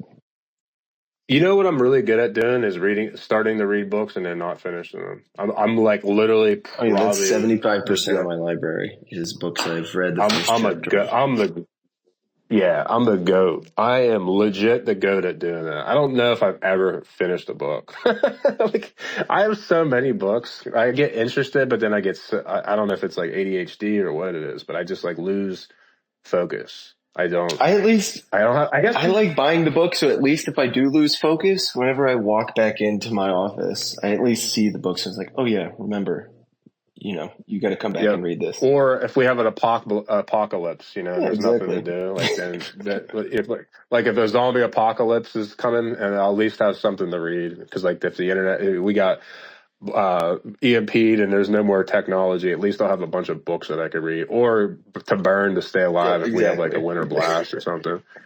So, no, you know what I've been really into lately is Linux. Like I've been nerding out on Linux hard. Like my goal is, next bear market, which hopefully isn't until like 2026 or whatever. I am going to code hard. Like I'm very competitive and I don't like knowing stuff. And, I've done everything in this space, literally everything except for, write code. And I know like basic code, and I'm like, you know what, screw it. Even if I build something that's real shit, I don't care. I just want to know how to do it and feel good about it. Like, oh yeah, like I did that. I don't care if it's shit. I did it though, whatever, and just to be able to do it. And it's just kind of cool anyhow, just to like know, like I know generally how everything works in crypto, like from the tech side of it, or like why this does that, and all the terminology and all that, because I spent so much time with that and talking to a bunch of eclectic nerds, whatever. But I want to know how to actually write it too now, so it's been kind of fun to just nerd out. Linux is real fun, just to be able to control everything from a command line, like just literally everything is a file, and to be able to loving, do it, it's pretty fun. Nerding out over the command line. I haven't spent much time trying to learn about building smart contracts, but I have really delved hard into Python and JavaScript for building. Like I like doing a lot of data analytics stuff just to help make more informed choices for whatever financial activity I'm doing. Yeah. And it's like having a project, just something you want to build, and just struggling through it, grinding through it, and learning all the small details along the way. It's super helpful. And being able to see yourself, accomplish a goal, even though you had no previous experience in it, it's pretty fucking, like it builds confidence for you real quick. Yeah, plus like if we have if the world's burning up and you need a robot and that's the only thing that can like go out in the heat to go do a task, you need to be able to fix that thing, so I'm trying to do that too. I want a robot. Like that's my thing, is like I see all these futuristic movies, right? There was this one, I think it was Tom Hanks was in it, if I recall correctly. I don't remember the name. I've only seen it once, randomly. I don't even know why I was watching it, but it was kind of cool. It was like apocalypse and the world was so hot and you like couldn't go out in the sun because you would just like burn up. But, he had this like robot, was able to fix it and like program it to go do random tasks and stuff. And I'm like, yeah, it's kind of like, would be kind of fun. I'm not saying that's going to happen, but it would just be fun in general, just to have a robot to be able to do shit. To learn how to solder. That's the one thing I think. Exactly. And then it starts to malfunction and I just write some line of code real quick to fix his ass. Like, yo. It's how like June started, like Frank Herbert, like at the beginning of his his books, he says men build machines that enslave other men. Is this the beginning of it? Yeah, I write one bad line of code and then it's just like, it just takes out the world or whatever. And I apologize. Oh, we've seen bad code take out, well, maybe not take out chains, but someone writes a script that's a little heavy on queries or heavy on computes and potentially, slow a chain down all the way, slow a server. Have you? Yeah. The people do the attacks or whatever, and they pay like $100 and like took out like Cardano for a while because they just like spammed it with like 1 million transactions or whatever. That's one thing. I was having this discussion. I had a reunion recently for high school, and not from where I'm from, but like I went to it, and then the person was the spouse of the individual that I went to school with, but he was a cool dude, and we were like talking. He was like literally the only person there, because where I'm from, people are like, I don't know, they're kind of hood. Let's put it that way. They're not really into crypto. Let's put it that way. So there's no one there, and I love talking about crypto. So he was like, I don't even know random why. He's like, oh, you've been to Austin before. He's like, that's where I live, and blah, blah, blah. We're talking about that. And just telling him I was at the consensus and stuff. And then we started talking about crypto, and he was like this big Cardano guy. And I was like, let me ask you why. And he had like no reason why. And I was like, the reason, this is the only reason I don't like Cardano. Like, I don't see anyone building in Haskell. Like, why the hell would you want to go learn this other language for what? Like, Rust is so good.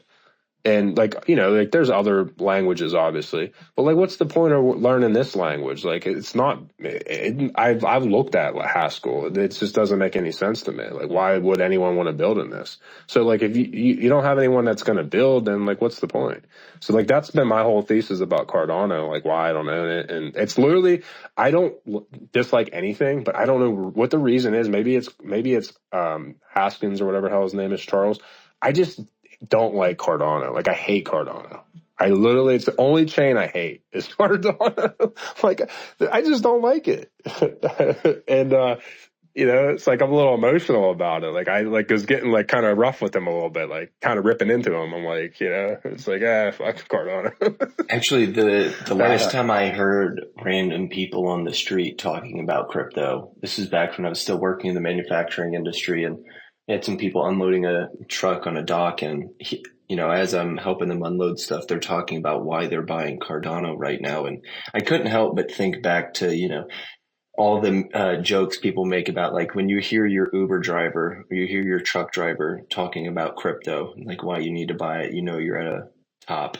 And I should have, listened to that thought because it was very, very close to the top at that point. I think this was like 2021 or so. So Was that when Tom Brady was on every commercial? Mm-hmm. Yep. Yeah, that's always the top signal. When what sucks is like I timed the market almost near perfect last cycle, but the only determination that got my way was being kind of like a crypto maxi and was like, I'm not going to fiat. I'm just going to get a UST. And then we all know how that played out. And it would have been a different story. There was a bunch of things that happened, but it would have been a different story if we had more than just UST. I know we had euro, but no one was using that. I'm not from Europe, so like I'll say that was my saving grace, being able to arbitrage back and forth between euro and UST during that crash. That is the only thing that helped save my portfolio at the time. Well, yeah, Happy it was there at the time. I don't think it's still a thing anymore, is it? No, they're. I think the chain's still up, but yeah, they're RIP. You know what I mean? They're ripped. But yeah, UST really hit us hard, and I say as was Cosmos. It was really, really, really hard. Yeah, man, it's a shame because it was like probably a lot of people left after that and never came back. Maybe even the space as a whole, because it wasn't just us that got hit. Like UST was a lot of places, so like a lot of people probably got bamboozled. But like it was just crazy, like not to relive that moment, but it like, it's all about learning lessons from things like that. So I have a different perspective. I knew I would have had a different perspective with the stable coins. Cause like, I'm all about diversifying stuff. And even back then you can go back and like, look, I think I even had like a medium. I used to do more mediums back in, but I was preaching that think of every blockchain as like a planet in the galaxy, and there's a bunch of meteorites everywhere. You should never ever, and it still goes down now, never have everything in one planet, because it might get hit by an asteroid and just take out all your resources. But there's so many livable planets, why not have like resources all over the place? And and that's one of the reasons I always love Cosmos, because there's so many of them now. It's like you can just like kind of store value wherever, and it's like if one of them goes down, you're kind of fine because you still have stuff over here. And it's like I use the metaphor also of like thinking of it as a video game. It's like you don't want to be down to your last live if you don't have to be. Just play it casual and just like take your time through the maze or whatever hell you want to call it. So like I did really go with that side of it, and I know if we had more stable coins, I would have had more than just UST, because that's just how I am. That's my thought process. I would have had a bunch. Like now we have so many, so it's like okay, whatever. And then plus you have USDC. It's Circle. It's legit. So it's like whatever. Yeah, it might be a little bit centralized, but who cares? Yeah, and it's just like it was kind of the same sad, because like mentally and I literally pretty much timed it perfect, because like I was getting bugged that every commercial was a crypto commercial. Everyone was spending a bunch of money. I was down Florida and there was like this AVAX event, and I like inquired about how much the event cost, and it was so much money that they blew. And I'm like, yeah, the top is in. Like boys are just out here spending money like idiots. And anytime, it doesn't matter what cycle it is, what industry you're in, if that industry is just literally spending money like they're just pimps, then it's time to get out and de-risk. And so I did, but I just was like a crypto maxi, and I was like, I don't want to go to fiat. I'm just gonna, because my theory was actually kind of right. Is I was never like a real big Bitcoin maxi, because I'm like, if you know what you're doing, alts are gonna outperform Bitcoin. during a bull market, and then stable coins will outperform Bitcoin in the bear market. And it kind of still treads true in theory if you know what you're doing. It's a little bit harder now because the market's just so idiotic, and it's like, if you just own Bitcoin, you're probably going to be okay. And then it's like, I have a bunch of different thoughts, like, right? People come up to me, and I even said it to the guy I was talking to at the reunion. He was like talking about Bitcoin. I'm like, dude, I love Bitcoin. But the problem with Bitcoin is this, right? Like, say most people say, and this is more than most people have, but let's just say $30,000. You only have $30,000 to invest. And people out there are probably like, man, this guy's an asshole. But like, let's just use that as your base. Anything below that, I don't think you should have any Bitcoin, because it doesn't make sense to me. Like, oh, cool. You bought $10 of Bitcoin, and in 4 years it's worth $28. Like, who gives a shit? Like, that's just because what are you in this space for? Now, I'm not giving financial advice, but like, I'm in this space taking all this risk. I want high return for my time and efforts. So like, do I personally own Bitcoin? Yes, I do, but my financial wherewithal is different than other people. But I'm not a Bitcoin maxi. Like, people are like, oh, you should own 50% of Bitcoin. No, you shouldn't. You really shouldn't. Now, if you have a bunch of money, then yeah, because that's just gonna, you're holding your wealth. But if you're someone younger and you're like, man, I'm trying to make a killing, or like one day be free and not have to work at Best Buy or in the hamster wheel, what's the point of Bitcoin? Because you're still going to always work in the hamster wheel. Yes, Bitcoin probably will never go to zero. Is that a guarantee that it won't? No, nothing's ever guaranteed. It probably will never go to zero. It's probably always going to go up over time.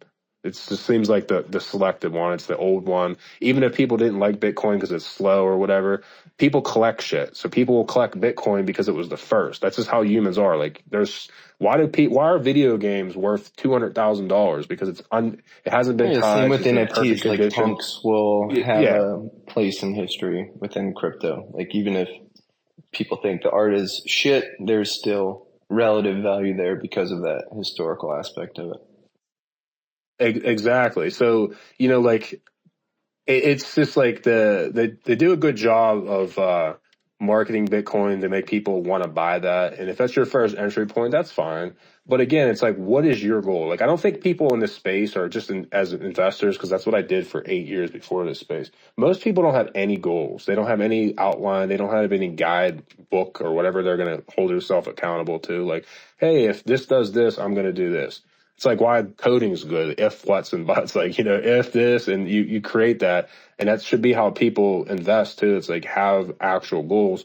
And like I said, last market I did with the cycle, I just didn't have the outlook of like going back and putting it into my bank account. So that was kind of a bummer, but I timed it because I knew like when shit starts to not make any sense whatsoever, it's kind of like you should be always questioning that.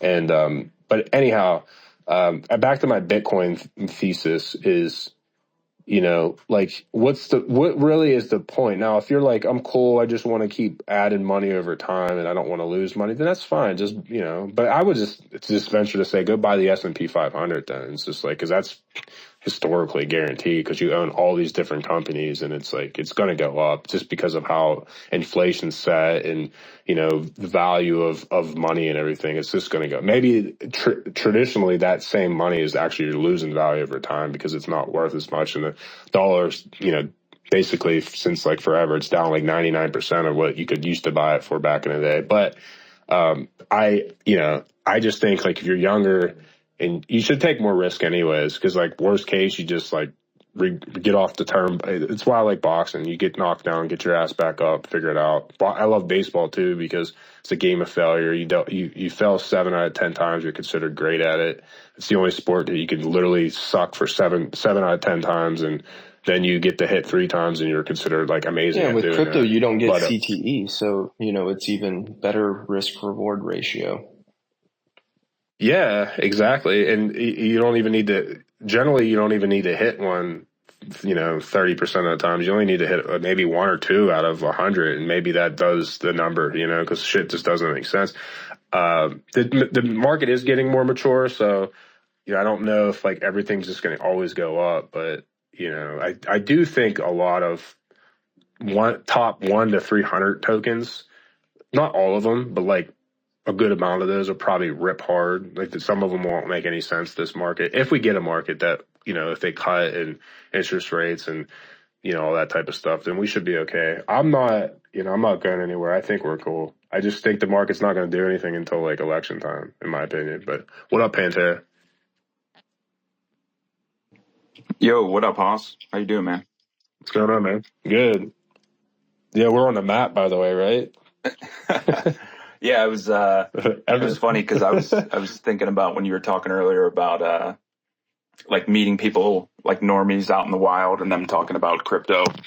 And I live pretty close to HOSS. I just don't have as much of a Yinzer accent as him, but I'm from Pittsburgh too. And I'll never forget, it was like probably late 21 or early 22, and I was sitting at a dive bar in Washington County, which is kind of like in the middle of nowhere. And there were these two gray-haired guys. They were so old, and one of them had his phone out, and he was talking about crypto, and it kind of caught my ear. And he's like, I got this one crypto. It's called ADA. And he kept saying ADA, and I was like, what the fuck is ADA? And then it like hit me. He was talking about Cardano. And he did the old trope that everyone does when they first get into crypto.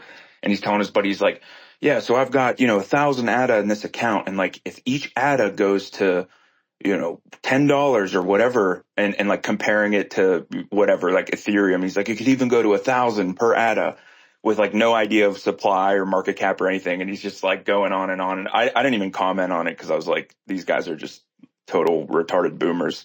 But I just thought it was funny when you were talking about Cardano and crypto and shit to people in the wild. It's just funny how when we get into that like frothy, like, your Uber drivers talking about crypto market condition, those top signals, like you look back on them and you're like, man, it's crazy obvious. Like I should have just sold everything as soon as I heard that guy talking about ADA going to 1,000. Yeah, exactly. Well, if the Uber driver's driving, he's picking you up in a Tesla, I wouldn't use that because he's probably forward thinking. He's, more. He could be trading while he's driving you around. Who knows? Yeah, exactly. Hey, did you guys see? I just seen this last night before I went to bed, which wasn't that long ago because I barely got any sleep. But anyhow, that kid got that Neuralink implant. Is the first one ever to get it from Elon Musk's Neuralink thing. If you guys heard about that, where they like put that Neuralink into your brain. Well, he literally has aimbot. He plays shooting games and it's all in his mind. They're like, we're gonna have to create new leagues for people that have this implant. Dude, it was crazy. They were showing his aims. Every shot was a headshot, like every shot, because he's just doing it in his mind. It's crazy, dude. It's like, and he was a paraplegic, so he did that, right? Like, I'm not going to just randomly go out and get a Neuralink, but like, if I was blind or something, I would be like, screw it. Like, let's roll the dice here. I want to see again, or whatever. Cause it's going to cure a bunch of stuff. And that one of the reasons I invest in Tesla is just because of Elon Musk. I think he's like one of the brightest human beings that ever live. So it's like, I'm not going to bet against this guy. Like, Tesla, people always just think of it as like his car manufacturer. And like, yeah, it is, but it's also a solar plant. It is a solar company. It's also an energy company. It's also a tech company, an AI company. It's kind of like a good proxy for just like technological innovation. Exactly. Like on multiple different fronts, like you said.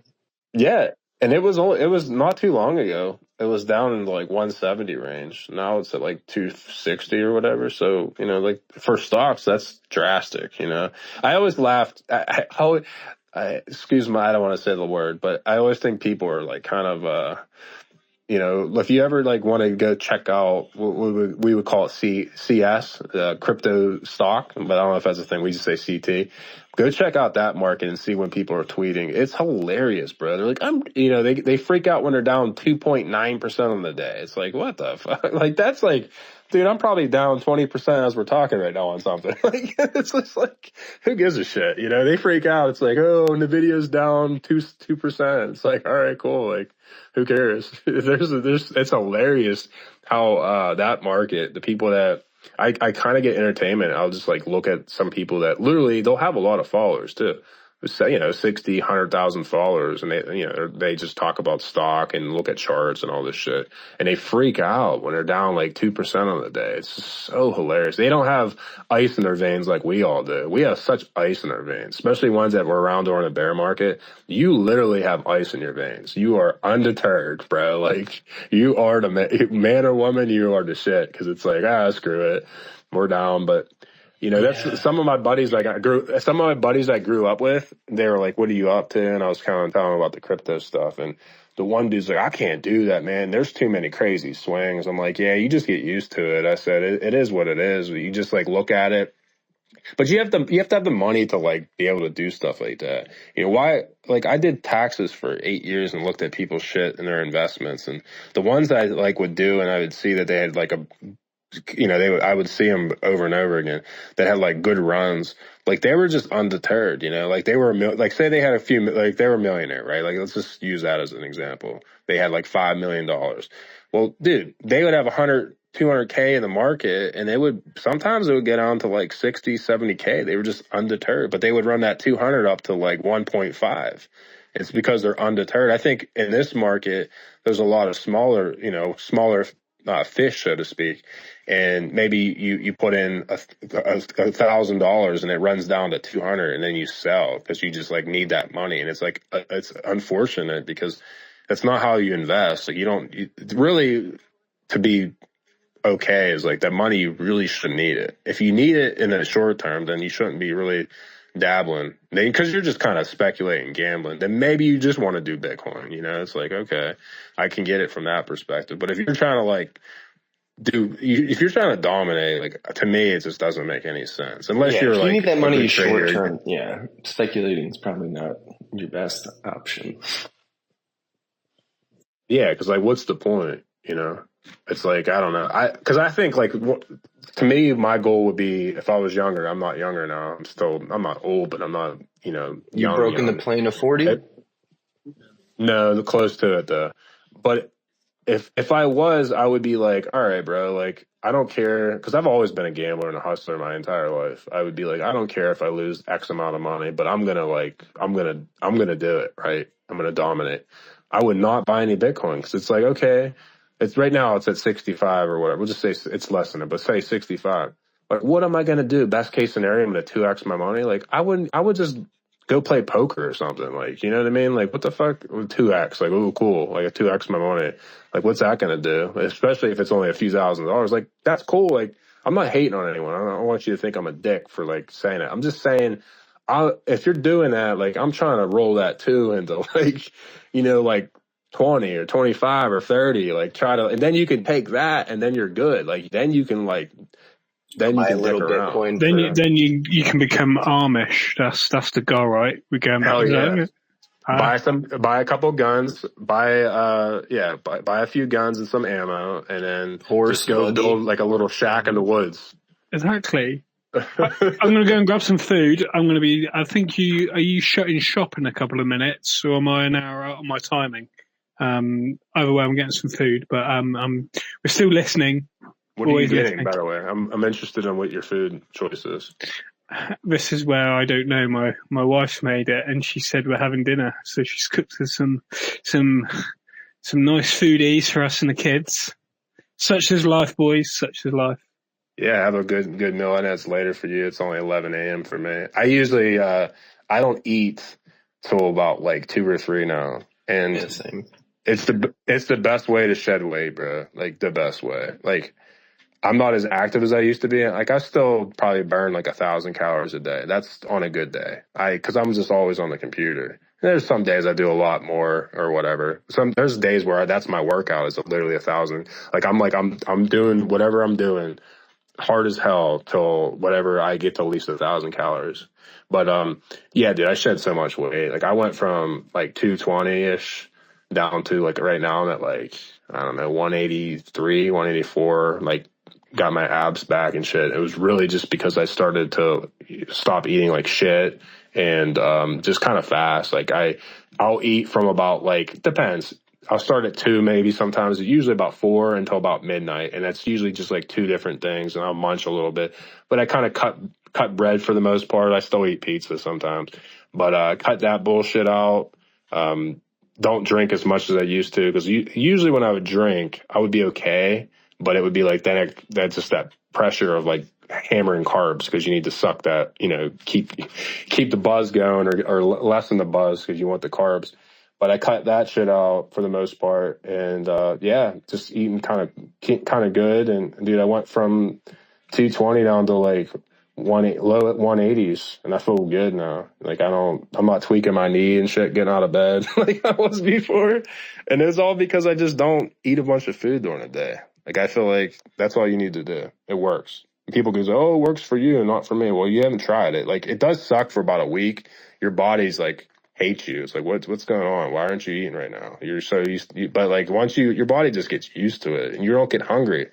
Dude, I'm talking about, I used to hammer food. People, even when I was like 220, are like, aren't you bigger? It's like, I don't know. But now I just start eating at like 2 or 3, sometimes 4 or 5. And then I just eat till I go to bed, basically.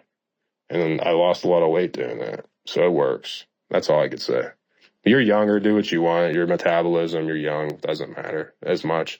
Get older, your body's like, all right. It's like, you got to take care of yourself, because if not, bro, like I would come walk down the stairs and be tweaking my knee and shit. I'm like, I can't be doing this shit anymore. See, I'm not that old. I'm thinking about raising chickens. There you go. Dude, there's a bunch of people where I live at that have chickens. Yeah, it's crazy. Like, yeah, bro, I stopped at a Speedway one time. It was in not Robinson. Yeah, well, kind of Robinson. It was on, I forget where at in Robbins. But anyways, there was just wild chickens like right outside the door. I was like, what the hell? Like there's just chickens chilling at this gas station. But like, it's funny, dude. Like right by my house, there's a family that moved in. They honestly have like 20 chickens. I always look, when I drive by, I look over. I'm like, oh man. And it's like a bougie ass place for these chickens too. Like it's got like a real good setup. I'm like, yeah, these chickens are living good.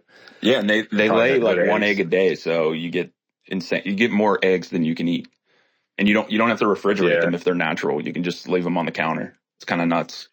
I didn't know that. That's awesome. I get my eggs from like a local person that gives them to me, and then I started going to a local butcher, which is honestly like the craziest life hack ever, because if you go to the local butcher, one, it tastes better. Like you can just tell when you're eating it, the meat's like so much more quality. And then it's actually cheaper. Like I'll just go there and just drop like $200 and I got all my protein for the month. And it's way more quality than like a Sam's Club or Giant Eagle or whatever. Yeah, is the yolk is the yolk a lot darker? Yeah, it's like orange instead of like yellow. Yeah, I've noticed that. Like they're usually a lot more expensive at like Giant Eagle or whatever for those. But yeah, you could just taste the difference. I come and go with my egg phase. Like right now, like I've been eating some eggs, but I don't know. I can go a long time without eating eggs. I kind of get bored with them.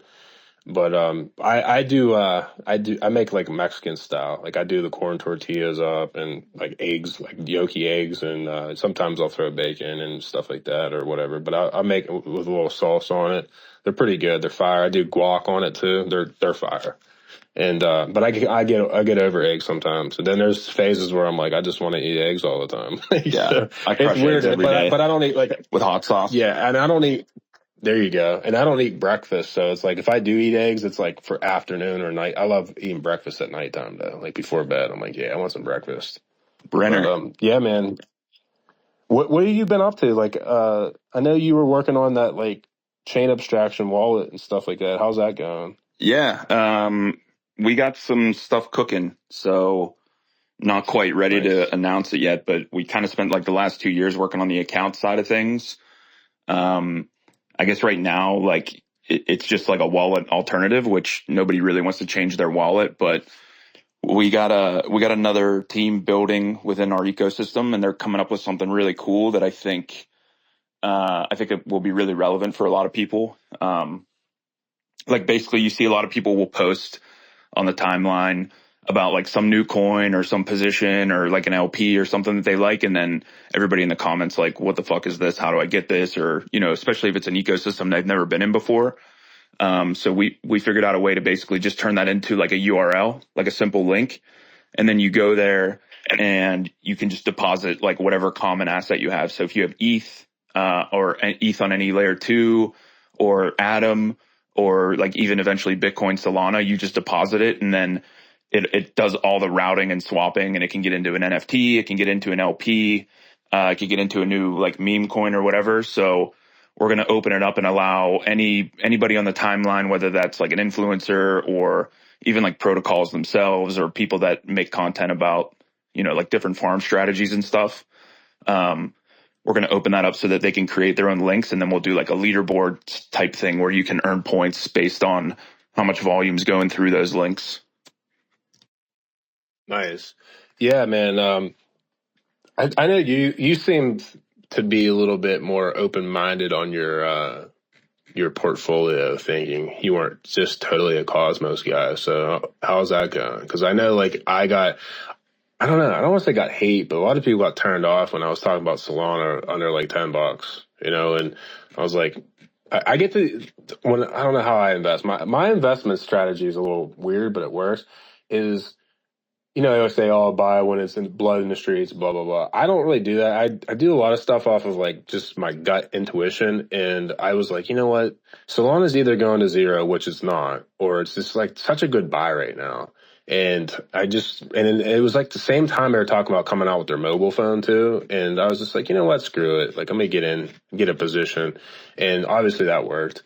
And I did the same thing with a Kosh too. It was like a Kosh was like 20 cents. And I'd been buying a Kosh way before that. So I'm not going to say that was my first entry. Like I bought a Kosh when it was like $2.96, like all the way back forever ago.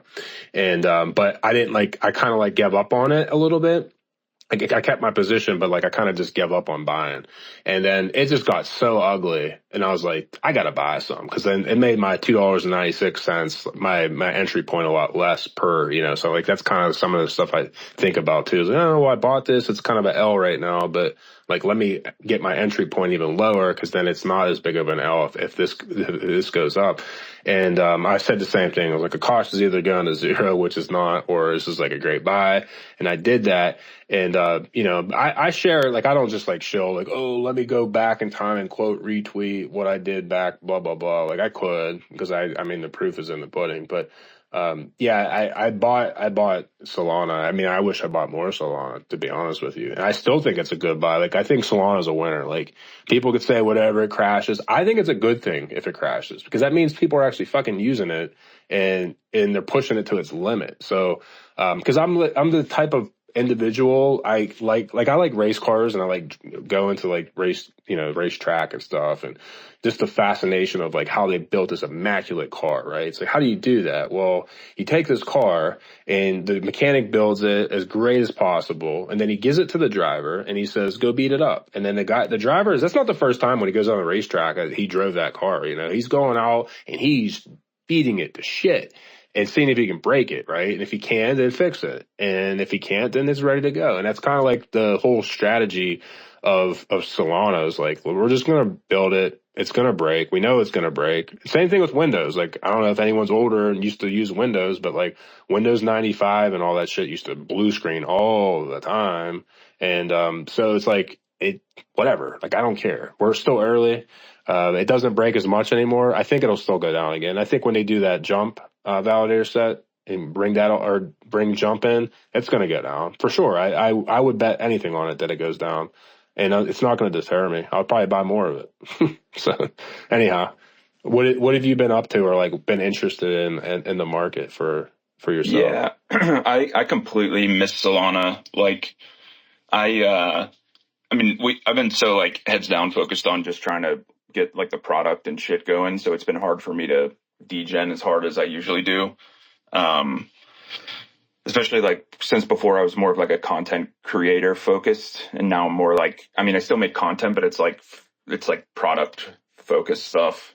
But before it was like, you know, I mean, and I'm sure you know this, like when you create content, people are reaching out, like you're always finding different opportunities and like looking around for like the alpha to share with people. So it was a better position to kind of, I don't know, like play around with the portfolio. But the only Solana exposure I have right now is Retardio, because I think it's hilarious. And I bought some, I bought some Miladies, like, I don't know, a year ago or before, like the Bitcoin price started to really ramp up. And I just like the culture of it. I think they're like insanely autistic incel online, which I think is hilarious. So I bought some Miladies, and then I saw like Remilio, and then Retardio was like a derivative of it. So I was like, all right, if I'm going to get into Solana, I'll just do this one because I think it's funny. But most of the time I'm just focused on, more like of the business side of things. So I would say my portfolio now,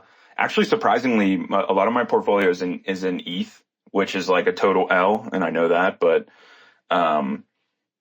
for now, I think once the ETFs come, that there will be an ETH season. And that's, speaking of ETH, I just randomly, because we're talking about Elon, I just randomly bought some Elon. It's called Dogeland Mars or whatever. And but yeah, it's a meme coin on ETH, and I just bought some because we're talking about ETH. We're talking about ETH. Well, we weren't really talking about ETH before. We were talking about Elon, so I think Elon's awesome. But no, go ahead. I'm sorry, I didn't mean to cut you off. You're saying about Ethereum, that most of your stuff's in Ethereum. Yeah, I just think Ethereum. I would say I'm like not really super deployed, and I think Ethereum's a good place to sit if you're like. I feel like it's the most flexible position to be in to kind of go anywhere. It's not like a place that I put my assets where I'm like, all right, this is going to appreciate, because I agree with your sentiment that you were talking about earlier, where it's like, if you're trying to actually invest and like make a bag, you shouldn't invest in Ethereum and Bitcoin. I think it's a good starting point, but like you're not going to hit the lottery in those positions. So I'm definitely not in a position where I'm like super allocated. But I think just sitting in ETH, like, hopefully I'll catch some upward momentum off the ETF, whatever the price action happens with that. And then, I just think the overall market will continue to climb up. But yeah, I just think it's easy to like ETH connects to everything, right? It's easy to get into Cosmos. It's easy to get into Solana.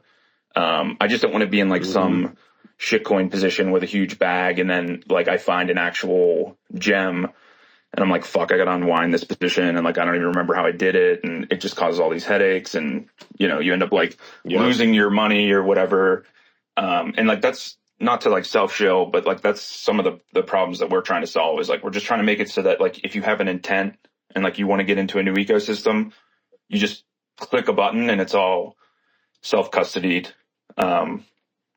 So yeah, I mean, I'm not really super deployed right now. Kind of boring. No, I mean, it's fine to be boring right now. I think the market, like, I've been kind of like, before this, I like have stuff everywhere or whatever, but it's been kind of boring. And I think, ETH is a winner because, I always use the direct flights conversation or metaphor. It's like, it's like New York City. There's a direct flight to New York from everywhere. Yeah, that's a great way to put it. Like, even if the mayor comes in and is a shithead and like has the worst policies, and for that time being, it's like the local, economy goes down, or there's more crime, or there's whatever, people are still going to go visit New York, whether they need to go there because it's like, that's their entry point into America, then they can fly from there to wherever. But it's just like, people are always going to go into New York. And, ETH is like that. It's like ETH is everywhere, and, it's just everywhere. So, it's a winner because of that premise. Right. And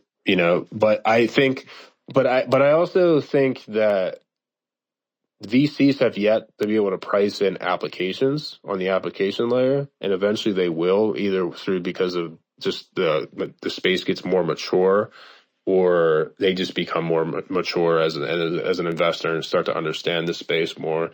That I think the infrastructure layer is going to die down with VCs, like the funding, and I think maybe not this rest of this market, but next market, I don't know if there's going to be as much VC money going towards new L1 solutions. Like, I think it's going to be more about building applications. And I think right now the place for that is Solana. Like Solana has so many apps on it, like so many, and a lot of them are good. Like we're just talking about Helium Mobile. Like Helium's on there, the regular Helium is on there, and Cosmos has that too. Obviously, like we have app chains specifically for like actual applications. I think that's going to be kind of like the next trend, because how many more highways could you build? Like, right? Imagine America, where there's so many areas where there's like, you don't really need a 4-lane highway, right? But like, that's what we're doing right now in this space, is we're just building like 8-lane highways on both, like 4 on this side and 4 on that side, going through the middle of like Iowa. It's like, no one's going to go to Iowa.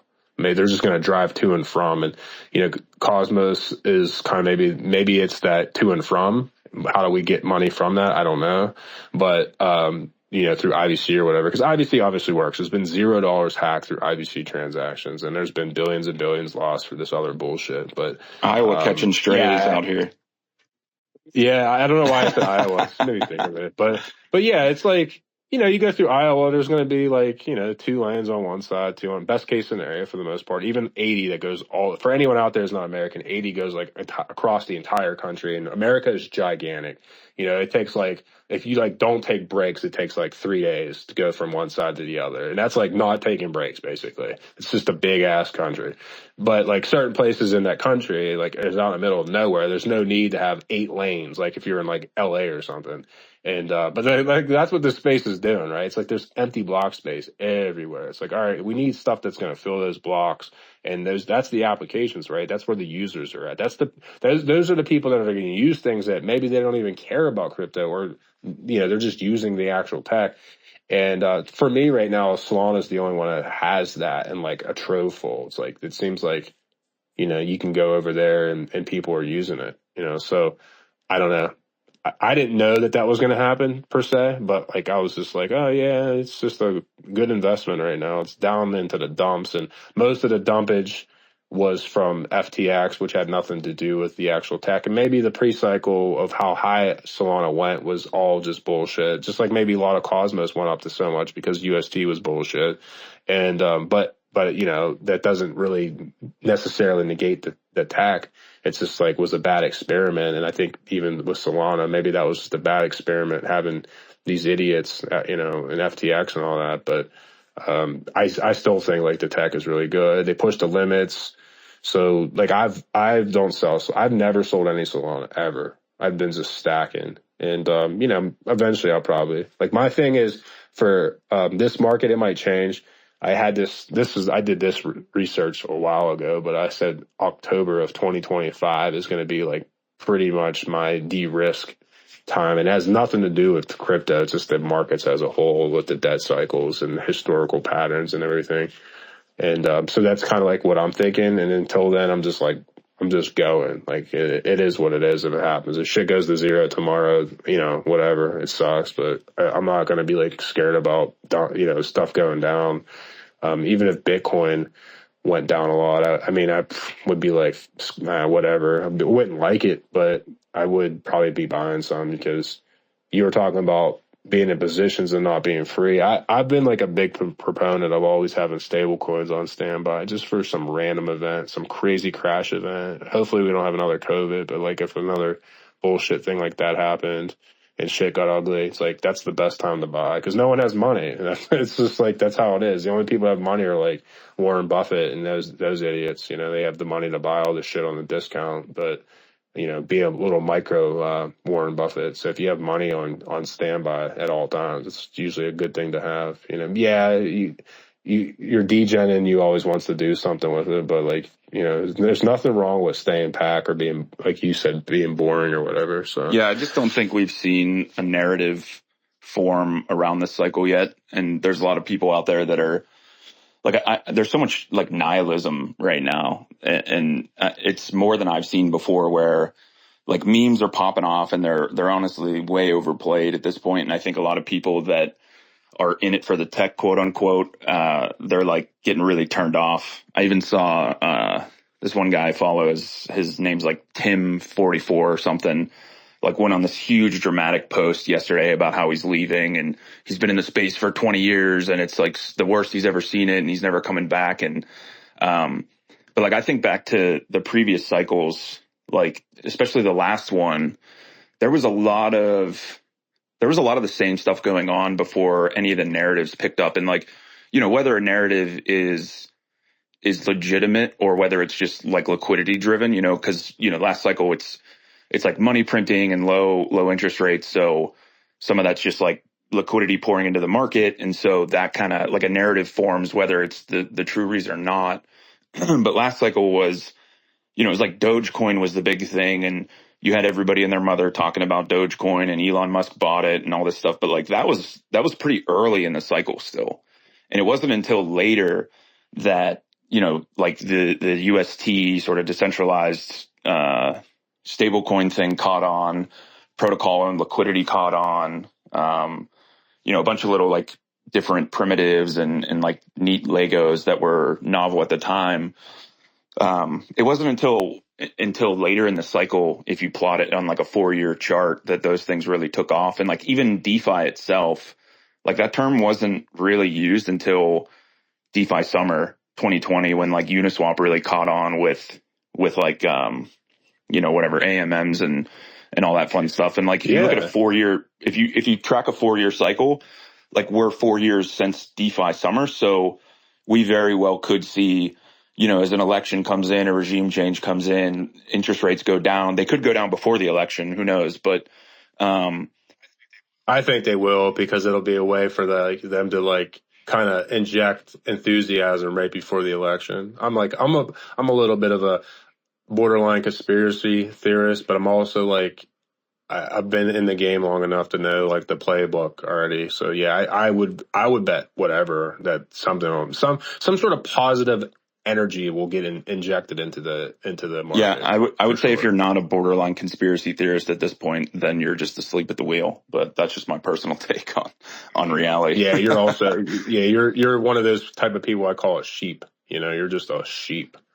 You know, you're just like following the herd. You know, yeah. Like, but I think you know, I feel it too, like a little bit of nihilism, and you're like, fuck, like everybody's making bags on like WIF and Andrew Tate and Iggy Azalea's like bullshit coins, but you know, I have some Mother. Don't talk about Mother. but I honestly think it's just a cycle repeating itself, and eventually there will emerge like some kind of new thing. Maybe it's already live and it just hasn't gained traction yet, or maybe it hasn't released yet. And like with all the you were talking about like VC funding infrastructure, you know, a lot of that stuff's not super sexy and it doesn't really get users in the door, but it does give like a platform for whatever that next killer app is going to be to build on. And so I think, you know, maybe in the next 6 months we see like some narrative start to form, and then over the next year, like 2025, maybe even into 2026, depending on the broader macro environment, I think we'll start to see, and again, whether the narratives are real or not, like UST and was a huge narrative and obviously it was total bullshit, but, it drove a lot of liquidity into, you know, Terra nonetheless, and people made money. A lot of people lost money, no doubt, but, yeah, I'm that's why I'm mostly in ETH and just kind of chilling and just trying to stay nimble, because I'm waiting to see like, what is the true narrative going to be? And, I wanted to ask you, what do you think of Athena? Cause I actually think that's a pretty interesting, it's almost trying to solve the same problem as UST. The mechanics are a bit different, but I'm curious, like, have you looked into that at all? Cause that's something that I'm invested in. Yeah, I think what's his name is really bright. I can't think of it. He moved to Japan. What's his name? Shit. He's American. He moved to Japan. He's like one of the founders, the creators. He's an economist. He's really bright. I forget his name. No, I like it. I looked at it briefly, like how it works, like the mechanics of it. To be honest with you, right now, if you ask me exactly how, I would have to like revisit that. But it seemed a lot more sustainable than the UST model, and it's based off of just rate. It's just based off of a bunch of different mechanics. So it's like I think that's a good play. I think yeah, I'm interested in what they're doing for sure, and and it seems like they have a lot of regulatory people behind them, and like a lot of like big money behind them too. Not that Luna didn't either. Like, it seemed like, Luna had a bunch of money behind them too. And if you were someone like myself that thought Luna was going to 1,000 and you weren't selling, then you got bamboozled. But if you were someone that got in super early and under $1, it was well over 100, then obviously you did pretty well too. Plus all the inflation and stuff you're staking. But I think there's nothing wrong with staying pat. It's just, it's all about what your financial wherewithal and situation is, right? It's like, if you have a bunch of money and you're just like trying to preserve your money and make a little bit more, then yeah, just owning like the top few are probably a good play. Like, if someone came to me and they're like, my portfolio, I have like $5 million and I'm trying to make more money with it. I'd ask them like, how much? What's your best case scenario? I don't want, and like your risk tolerance, right? If it's obviously you have to have a lot of risk tolerance because if they're even getting into this space, but I would You just tell them probably buy buy Mother. Bitcoin. Yeah, exactly. I'd be like, well, we're going to get some Mother. We're going to do this. No, but I would urge them to buy. So every chain that I think is going to be around forever, I would tell them to buy the blue chip NFT on every one of them. Because I just know how humans are. We collect shit. I'm the prime example. I used to collect the dumbest shit. But, yeah, I think, having the top dog in the ecosystem's a good play because people collect stuff, man. There's valuables. There's literally shows and seasons of gold or whatever it's called. The gold guy, he has just this consignment. And he's a billionaire. He's been doing his whole life. He's just basically a broker for different things. And, people collect shit. That's why I've always think like my thesis on Bitcoin is like, even if you're someone, it's like, there's going to be better stuff or a better Bitcoin one day or whatever. People are going to want Bitcoin because it was the first. Like, that's just how people are. Like, if you were someone that bought 2 Nintendos back in the day and one of them you never opened up and you just kept it because you're like, oh, this is going to be the future. Video games are going to keep improving. They're always going to get better. But that same Nintendo would probably be worth like a $250,000 right now because it's untouched and it's in a box. Even hell, there was this guy that bought the first iPhone and he bought a family pack, like 5 of them. And for whatever reason, he didn't give one to one of his, like maybe his sister or something, and he wanted to return it and he forgot. Well, he took it, dude, someone paid, I think $35,000 for that iPhone because it was in the box. It was still with the plastic and they verified it was the original one. They like scanned through the box to make sure they weren't getting rubbed.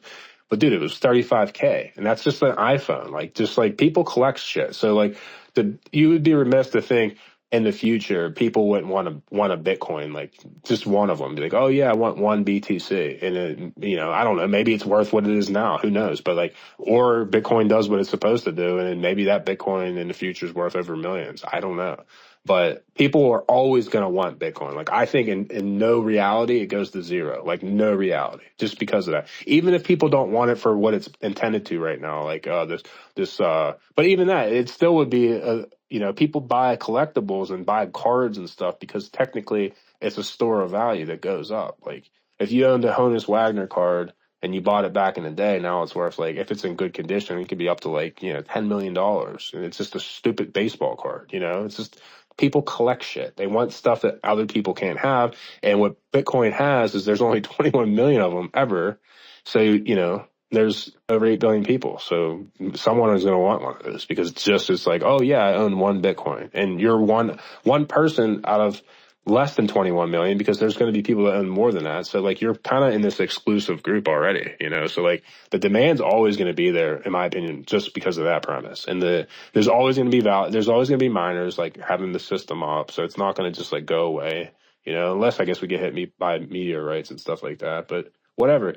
Might digress my rant, but I think that, my thing I was saying earlier about investment is like someone came to me and they're like, yeah, okay, I want to make more money. I would obviously put it in Bitcoin, ETH, and a couple other Solana and a couple other ones. But then I'd be like, all right, what are you willing to like degen with? Okay, but that person's degen is probably like 100K. Who knows? So I would take that 100 and I would just like dabble into all kind of stuff. And you were talking about narratives. Well, yeah, like narratives develop, right? Like people that bought.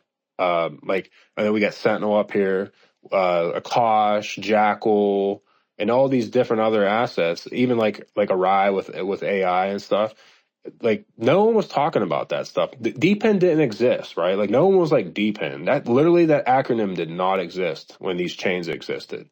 And AI on blockchain, like that wasn't a thing. People thought it was stupid. I remember when Arai chain was just like first, they were in before IBC was a thing. People were like, "Oh, AI and blockchain's stupid. Like no one's going to do that." Like okay, and then fast forward to 2024, you go to these conferences, like everyone talks about AI. They just throw AI into anything and then raise money off of nothing. Like they have the worst tech. Like, oh yeah, we're the first to do this, and they just like make shit up and they raise like $30 million, $50 million because VCs are lazy and they don't do any research, I guess. But the thing is like, yeah, the narratives, I think the applications, like actual things that humans are going to use. And I think eventually these VCs are going to catch on and they're going to start spending their money on trying to figure out like the next huge app that can only be done specifically through like a decentralized cryptographic way. And then maybe that's when they FOMO into whatever. I don't know. I think the day of just solely VCs throwing money blindly at infrastructure layers is over. This is the last market for that, in my opinion. I think because like by then the next market, things are, especially once we have a bear market, I think things are going to be way more mature. There's probably going to be an app that has like, hopefully there's going to be at least one app that has like, 100 million users on it or something that's specifically, a blockchain app where most of the users don't even need to know they're using it. I mean, whether that's on Solana or, some L2 on ETH or hopefully maybe in a Cosmos chain or project. That's untold yet, but, we'll see. I'm back from dinner. Do you think James Howells will ever dig up his hard drive? He's the guy that every cycle, I think it's like the third cycle now, where the guy, he threw away 8,000 Bitcoins into a bin. This is in England, and he's like suing the council to try and get it back. And I've just read it from March 24th. He's back at it. Do you reckon he'll ever get it back, HOSS? No, I don't think. I think that's RIP. It's crazy because people literally front the money to do it. They'll spend like $1 million because they make a deal. And it's like if we find it, I get like a 20% finder's fee or whatever. You know what I mean? Like people will do that shit. But I think it's just destroyed, man. I think everyone has some crazy Bitcoin story. I feel like the people that really did well at Bitcoin, it was all accident. Like I know I met someone that was in the music industry. He still is. And back end, they used to use Bitcoin to buy like, random parts and random musical instruments and DJ equipment and stuff with Bitcoin. And then some of them just randomly kept it because of whatever, and that's when Bitcoin was worth like nothing. And yeah, like just random people got super lucky with Bitcoin. Or like if you were older, like for me, for example, like let's say I'm my age right now where I'm at in my life and go back in time, like I definitely would have just randomly bought Bitcoin for no reason. I would have just bought it for no reason and be like, oh yeah, let me just buy this. Cause like I collect the dumbest shit and it would have been all cause of luck, it wouldn't have been, and now it wouldn't have been initially at first to think, oh, this is going to be the future. Like everything's going to be ran on this ledger. I mean, maybe I would have because I have an accounting background and that's why I really got into crypto in the first place. Cause I always look at blockchains as a decentralized accounting ledger that has perfect numbers and it's transparent. And then you take that fundamental standpoint, then you can build shit off of that. And it's kind of cool. And I think of stuff like that. Like that's how my brain thinks. I think of shit differently than most people do. But, yeah, I think a lot of people now once it started to get a little bit of traction, again, it's because of people's financial wherewithal. Like if you had money and you're just like, screw it. I don't care about losing $1,000. I'm going to buy $1,000 worth of a Bitcoin at whatever, a couple of dollars a piece. And I don't care. Like there's a lot of people like that, it's like, I mean, it depends on your financial wherewithal. I'm kind of like that now in my life. I just like buy stupid shit. Like I buy a bunch of meme coins and stupid shit. And it's like, I don't know. I do dumb shit. But it's like, cause I built my way up to that. And if I was living paycheck to paycheck, you could rest assured I wouldn't be doing any of that shit. I wouldn't probably own any NFTs. Cause like when I first got into the space, like I thought NFTs were stupid. They were dumb. And I was like, yeah, they're dumb. And I thought the same thing with meme coins. But I think what Pantera was saying, you just like see people start to like make money doing it or whatever, and you kind of get interested, and then you see it's like kind of the culture too. It's like people in the back of their mind kind of know it's stupid, but that's the whole premise of it. It's like the freedom of being able to be stupid, and you know, and no one can tell you to otherwise, right? It's like it's like kind of freedom buying shit like that. You just do stupid shit because like you can do it. You can't really just do that. I guess you could buy lottery tickets, but it's such a scam because it's all tax money. Then the money you win gets taxed, and it's just a bunch of bullshit, right? And they take a huge cut of it too. It's not like if the lottery is worth $2 billion, you get all that money minus tax. It's like they take a big chunk out of it already, and then they tax you on it. So it's like they're the ones winning, right? But no, man, I do have like stuff to do today. This has been fun though. I wish you guys like I'm gonna start doing these at the same time. So feel free. I appreciate everyone that like listened to us ramble. I think there's some people in here. I see friendly faces in here, man. I appreciate all the support. I know that the market's been kind of poop and it's the summer. It's nice out, but like keep up the faith. I think we will get a signal, and I hopefully I will share it. I could be wrong, but like I don't know. I've been investing in a lot of finance and all this other stuff, and I'm not going to say I don't make mistakes because obviously I do. I held on to UST, so I don't know everything. But when it comes to conditions and kind of knowing the vibe of the markets and global markets, I feel like I can gauge it pretty well. And there's nothing wrong with being boring right now. I think that's kind of the approach, and the reason why I dabble into memes is because I am bored. I don't urge people. Now I have showed a couple that have done really good multipliers at the beginning, and like if you're down to like potentially lose some money, but also gamble, maybe, listen to me. But, again, not financial advice, but, like as for the market, man, like whatever you like and you think is going to do well, don't worry about the short-term volatility. Cause I mean, that's just what shit does. But, hey, I know you're trying to leave, but I'm going to make you listen to one more story from me because you made me think of Go ahead. No, go ahead. I met this guy in 2018. He actually owns like a big, mining facility out in like Altoona. I don't know if it's still going on or not, but he got into Bitcoin in like 2011, 2012, and he was using a bunch of Bitcoin to buy drugs on Silk Road. And I know a lot of people say that, but this dude was legit. And he got like hooked on heroin or whatever and ended up going to jail for whatever, like drug possession or whatever. And he went to jail for like 5 or 6 years. And then when he got out in 2018, he still had a bunch of Bitcoin in his account and he was like clean and like off of it. And so I just thought that was like kind of a wild story to meet this guy. And he opened up like this mining facility, and it was kind of like a feel good story. And I was like, well, you're the most diamond hands out of everyone because you were literally in a jail cell for 5 years. Oh yeah. I remember that's a great story. Last cycle at the very beginning of it, I think I was on a space and I was like a random shit space where we're just bullshitting about stuff. And, I said that, like, I don't condone like violence or anything, but I said, man, if I was younger and like I had nothing kind of going on for me and didn't care and didn't want to have to like do the whole hamster wheel, but also maybe potentially get something out of the hamster wheel, I was like, I would just buy assets, right? Like just work for a year, grind, like live a shitty life for a year, just work all day, every day, take whatever I could save up and just invest it into like a whatever, like crypto, Tesla, whatever it is at the time. This was like back in 2021 or 2022. I said this.